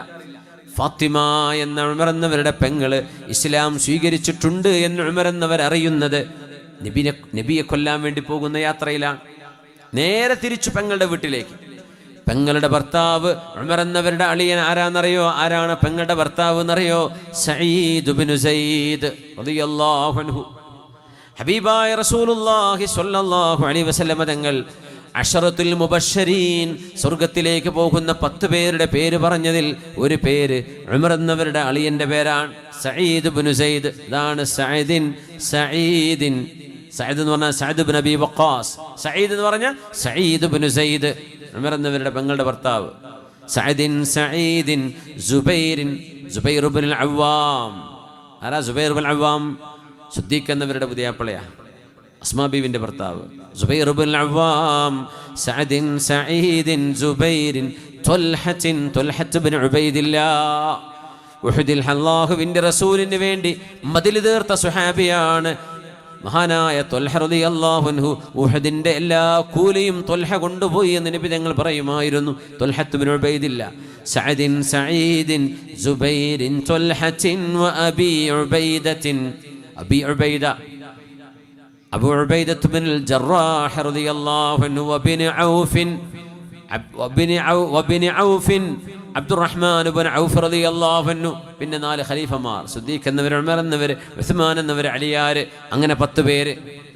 ثم الرضا عن أبي بكر وعن عمر وعن علي وعن عثمان ذي الكرم سعد سعيد زبير طلحة وأبي عبيدة وابن عوف عاشر الكرم مولاي صل وسلم دائما أبدا على حبيبك خير الخلق كلهم. സഈദ് ഇബ്നു സൈദ് റളിയല്ലാഹു അൻഹുവും ഭാര്യയായ ഫാത്തിമ ബിൻതുൽ ഖത്താബ് റളിയല്ലാഹു അൻഹ, അവര് ഖുർആൻ പഠിക്കുന്ന ഒരു ഖുർആൻ ട്യൂട്ടർ അവിടെ വന്നിട്ടുണ്ട്, ഖുർആൻ പഠിപ്പിക്കുന്ന ഉസ്താദ്. അത് മറ്റാരുമല്ല ഖബ്ബാബ് ഇബ്നുൽ അറത്ത് റളിയല്ലാഹു അൻഹു. ഇവര് 3 പേരും ഖുർആൻ പഠിക്കുമ്പോഴാണ് ഉമർ റളിയല്ലാഹു അൻഹു കുതിരപ്പുറത്ത് വാളുമായിട്ട് വരുന്നത്. ആ വരുന്ന വരവ് കണ്ടപ്പോഴേ ഉസ്താദോടി ഖബ്ബാബ് തങ്ങളോ ഒരൊറ്റ ഓട്ടം. ഉമർ എന്നവർ വരുന്നുണ്ട്, സംഗതി പക്ഷകാണ്. ഭർത്താവും ഓടി. സഈദ് ഇബ്നു സൈദ് എന്നവര് വീടിന്റെ പുറകിൽ പോയി ഒളിച്ചിരുന്നു. പിന്നെ പെങ്ങളാണ്, പെങ്ങളുടെ വീടല്ലേ, എന്ത് ചെയ്യാനാ, ആങ്ങളെ വരുന്നത്. നേരെ വന്നു ഫാത്തിമ അസ്വബഅതി, ഫാത്തിമ നീ നമ്മുടെ മതം വിട്ട് പോയിട്ടുണ്ടോ? ഫാത്തിമ റളിയല്ലാഹു അൻഹ പറഞ്ഞു, അസ്ലംതു, ഞാൻ മുസ്ലിമത്താൻ. ഒരൊറ്റടി അടിച്ചു ഉമർ എന്നവർ മുഖത്ത്. വല്ലാത്ത ആഴമുള്ള വേദനയുള്ള ശക്തമായ അടി. ആ അടിയിൽ ഫാത്തിമയുടെ റളിയല്ലാഹു അൻഹയുടെ, നബിൻ്റെ മോളല്ല, ഉമർ എന്നവരുടെ പെങ്ങളായ ഫാത്തിമ, അവരുടെ മുഖത്തൊരു പൊട്ട് വന്നു. ചോര ഒലിച്ചു കവിളിലൂടെ. ചോര എങ്ങനെ ഒലിക്കാൻ? ചോര കണ്ടപ്പോൾ ഉമർ എന്നവർ പേടിച്ചു. പെങ്ങളല്ലേ, ആങ്ങളെയും പെങ്ങളും എന്ന ബന്ധം, ആ ഒരു ശുഊർ, ആ ഒരു ബന്ധം ഉമർ എന്നവരുടെ മനസ്സിലേക്ക് കയറി വന്നു. ഉമർ എന്നവർ ഇമോഷണലായി. എൻ്റെ പെങ്ങളെ ഞാൻ ഇത്രത്തോളം ദ്രോഹിച്ചോ എന്ന് ഉമർ എന്നവർക്ക് സങ്കടമായി. പെങ്ങളുടെ മുഖത്ത് നിന്ന് ചോരയുടെ പാടുകൾ ഇങ്ങനെ ഉമർ എന്നവർ കൈകൊണ്ട് തടവി കൊടുത്തിട്ട്, പെങ്ങളെ എനിക്ക് ദേഷ്യം വന്നപ്പോൾ സംഭവിച്ചതാണ്, മാപ്പാക്കണേ. ഇത് പറഞ്ഞപ്പോൾ ഫാത്തിമ റളിയല്ലാഹു അൻഹക്ക് തോന്നി ഉമർ എന്നവരുടെ മനസ്സ് പാകമായിട്ടുണ്ട്. ദേഷ്യം വരുമ്പോൾ ഒരു മനുഷ്യന് ഹഖീഖത്തുകൾ കാണാൻ കഴിയില്ല, യാഥാർത്ഥ്യം കാണാൻ കഴിയില്ല. ഉമർ എന്നവരുടെ ആ ദേഷ്യം അടങ്ങുകയും ഉമർ എന്നവർ ഇമോഷണലായി ചിന്തിക്കുകയും ചെയ്തപ്പോൾ ഫാത്തിമ റളിയല്ലാഹു അൻഹ പറഞ്ഞു, ഉമറേ, ഞങ്ങൾ ഓതിയിരുന്ന ഗ്രന്ഥം നീ വേണമെന്ന് ചോദിച്ചില്ലേ? അതെനിക്ക് തരാൻ പറ്റാത്തത് കൊണ്ടാണ്. നീ ശുദ്ധിയായിട്ട് വന്നാൽ നിന്റെ കയ്യിൽ ഞാൻ തരാം. സ്വന്തം പെങ്ങളുടെ ചോര കണ്ട് മനസ്സിനുള്ളിൽ സ്നേഹവും ആർദ്രതയും തിരിച്ചു വന്ന ഫാറൂഖ് റളിയല്ലാഹു അൻഹു കുളിച്ചു വരികയും കൂടെ ചെയ്തപ്പോഴേ ഫാത്തിമ റളിയല്ലാഹു അൻഹ, ഫാത്തിമ ബിൻതുൽ ഖത്താബ്, അവർ പഠിച്ചിരുന്ന ഖുർആൻ എഴുതി വെച്ച തോൽ കഷ്ണം ഉമർ എന്നവരുടെ കയ്യിൽ കൊടുത്തു, വായിച്ചോ, ഇതാണ് ഖുർആൻ, സൂറത്ത് ത്വാഹയാണ്. ബിസ്മില്ലാഹിർ റഹ്മാനിർ റഹീം. ത്വാഹ മാ അൻസൽനാ അലൈക്കൽ ഖുർആന ലിതശ്ഖാ ഇല്ലാ തദ്കിറതൻ ലിമൻ യഖ്ശാ മാ ഹാദാ ഖൗലുൽ ബശർ. പെങ്ങളെ ഫാത്തിമ, ഇതൊരു മനുഷ്യന് പറയാൻ കഴിയുന്ന വാക്കുകളല്ലല്ലോ, ഇതൊരു മനുഷ്യന്റെ വാക്കുകളല്ല, ഇത് മനുഷ്യർക്ക് പറയാൻ കഴിയില്ല. കവിത എന്താണെന്ന് എനിക്കറിയാം, ജ്യോത്സ്യന്റെ വാക്കുകളും എനിക്കറിയാം. ഇത് രണ്ടും രണ്ടാണ്. ഈ വാക്കുകൾ മനുഷ്യൻ്റെതല്ല. എനിക്കും നിന്റെ മതത്തിൽ ചേരണം, എനിക്കും മുസ്ലിമാവണം. അങ്ങനെ ഹബീബിന്റെ മുമ്പിലേക്ക് പോയ ആളാ ഫാറൂഖ് റളിയല്ലാഹു അൻഹു. ഖുർആൻ കേട്ടതാണ്. ഫാറൂഖ് റളിയല്ലാഹു അൻഹുവിനെ പോലെ, അതല്ലെങ്കിൽ അംറു ബിൻ ഹിശാമിനെ പോലെ ഒരാളെ ഇസ്ലാമിലേക്ക് ലഭിക്കണേ എന്ന് നബി തങ്ങൾ അള്ളാഹിനോട് ദുആയിരക്കുമായിരുന്നു. അല്ലാഹുമ്മ അയ്യിദിൽ ഇസ്ലാം ബി അഹദിൽ ഉമറൈൻ. രണ്ടാലൊരു ഉമറിനെ കൊണ്ട്, ഒന്നുകിൽ അംറു ബിൻ ഹിശാം അല്ലെങ്കിൽ ഉമർ ബിൻ ഖത്താബ്. കിട്ടിയത് ഉമർ തങ്ങളെയാണ് റളിയല്ലാഹു അൻഹു. ഹിദായത്ത് വലിയ അത്ഭുതമുള്ള വിഷയമാണ്. ചില ആളുകൾക്ക് അത് കിട്ടുന്നത് സ്പാർക്ക് മതി, ഒരു ചെറിയൊരു വഅദ് മതിയാവും, ഒരു പ്രഭാഷണം മതിയാവും, ഒരു ചെറിയൊരു യൂട്യൂബിന്റെ ശകലം കേട്ടത് മതിയാവും, ഒരു സാരോപദേശം, ഒരു ആലിമിനെ കണ്ടത് മതിയാവും, ഒരു നല്ല മനുഷ്യന്റെ സാരോപദേശം മതിയാവും, അല്ലെങ്കിൽ ഒരു സ്വപ്ന ദർശനമായിരിക്കും. കാരണം അള്ളാഹു ചില സ്വപ്നങ്ങൾ കൊടുക്കും. ചില ആളുകൾക്കത് രോഗമായിരിക്കും, അപകടങ്ങളിൽ നിന്ന് രക്ഷപ്പെടുന്നതായിരിക്കും. കാരണം ഓർമ്മയുണ്ടോ, കൊറോണയിലൊക്കെ വെന്റിലേറ്ററിന്റെ സഹായത്തോടെ കൃത്രിമ ഓക്സിജൻ കൊടുത്ത് മാസങ്ങളോളം വെന്റിലേറ്ററിൽ കിടന്നിട്ട് ജീവിതത്തിലേക്ക് തിരിച്ചു വന്ന ആളുകളില്ലേ? മറന്നുപോയോ? കൊറോണയ്ക്ക് എത്ര ആളാ പേടിച്ചിട്ട് മരിച്ചു പോയത്. എന്തായിരുന്നു അല്ലേ? യാ അല്ലാഹ്, വല്ലാത്തൊരു കാലം. ആരാ പച്ചയായ മനുഷ്യൻ, ആരെയാണ് പൈസയെ സ്നേഹിക്കുന്നത് എന്നൊക്കെ തിരിച്ചു തരാൻ അള്ളാഹു ഉണ്ടാക്കിയൊരു പണിയായിരുന്നു അത്. സ്വന്തം ഉടപ്പുറപ്പിനെ വീട്ടിലേക്ക് കയറ്റിയിട്ടില്ല, സ്വന്തം ഭർത്താവിനെ. അല്ലേ? എത്ര ആൾക്കാർ, എത്ര കഥ ഉണ്ടങ്ങനെ. ഇങ്ങോട്ട് വരണ്ടട്ടോ, ജലദോഷം പിടിച്ചതാ, പേടിപ്പിച്ചിട്ടേ. എന്താണെങ്കിലും മരിക്കുകയാണെങ്കിൽ നമുക്ക് ഒരുമിച്ച് മരിച്ചൂടെ, നിങ്ങളിങ്ങോട്ട് വരിൻ എന്ന് പറയേണ്ട പെണ്ണ് പറയാ എൻ്റെ പരിസരത്ത് വരലിട്ടോ. എന്നിട്ട് നായക്ക് ഭക്ഷണം കൊടുക്കണ പോലെ എത്തിച്ചു കൊടുക്കുക. അത് കാണാതിരിക്കാൻ കർട്ടട്ടുക, കണ്ടിട്ടെങ്ങാനും കൊറോണ വന്നാലോ. ഇതൊക്കെ കഴിഞ്ഞിട്ടാണ് നമ്മൾ ഇരിക്കണത്.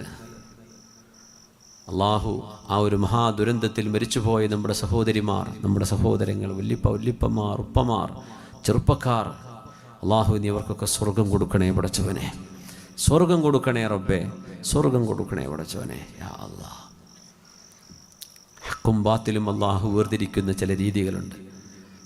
ജീവിതത്തിലേക്ക് അങ്ങനെ തിരിച്ചു വരുമ്പോൾ ഭയങ്കര മാറ്റങ്ങളുണ്ടാകും.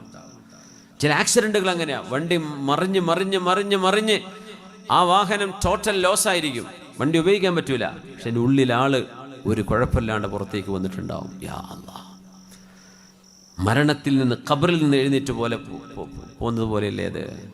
ചില ആളുകൾക്ക് അതായിരിക്കും ജീവിതത്തിലേക്ക് തിരിച്ച്. ഇനിക്ക് നിസ്കരിക്കണം.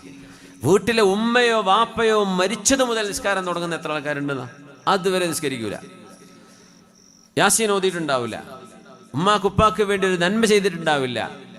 ആ വീട്ടിലൊരു മരണം നടക്കുമ്പോൾ അപ്പം എഴുന്നേൽക്കും, പടച്ചവനെ ഇങ്ങനെയൊക്കെ ഒരു സംഭവം ഉണ്ടല്ലേ, ഇതെനിക്കും വരുമല്ലേ, ഞാനും മരിക്കുമല്ലേ, എന്നാ എനിക്ക് നന്നാവണം. നോക്കണം, ഹുദല്ലിന്നാസ്, ഇത് ജനങ്ങൾക്ക് സന്മാർഗ ദർശനമാണ്. ആ ദർശനത്തിന്റെ പൂന്തോട്ടം തുറന്നു വെച്ച് ഖുർആൻ കാത്തിരിക്കുകയാണ്. കയറി വരുന്നുണ്ടോ? വബയ്യിനാതിൻ മിനൽ ഹുദാ വൽ ഫുർഖാൻ ഫമൻ ഷഹിദ മിൻകുമുശ് ശഹ്റ ഫൽയസും. അതുകൊണ്ട്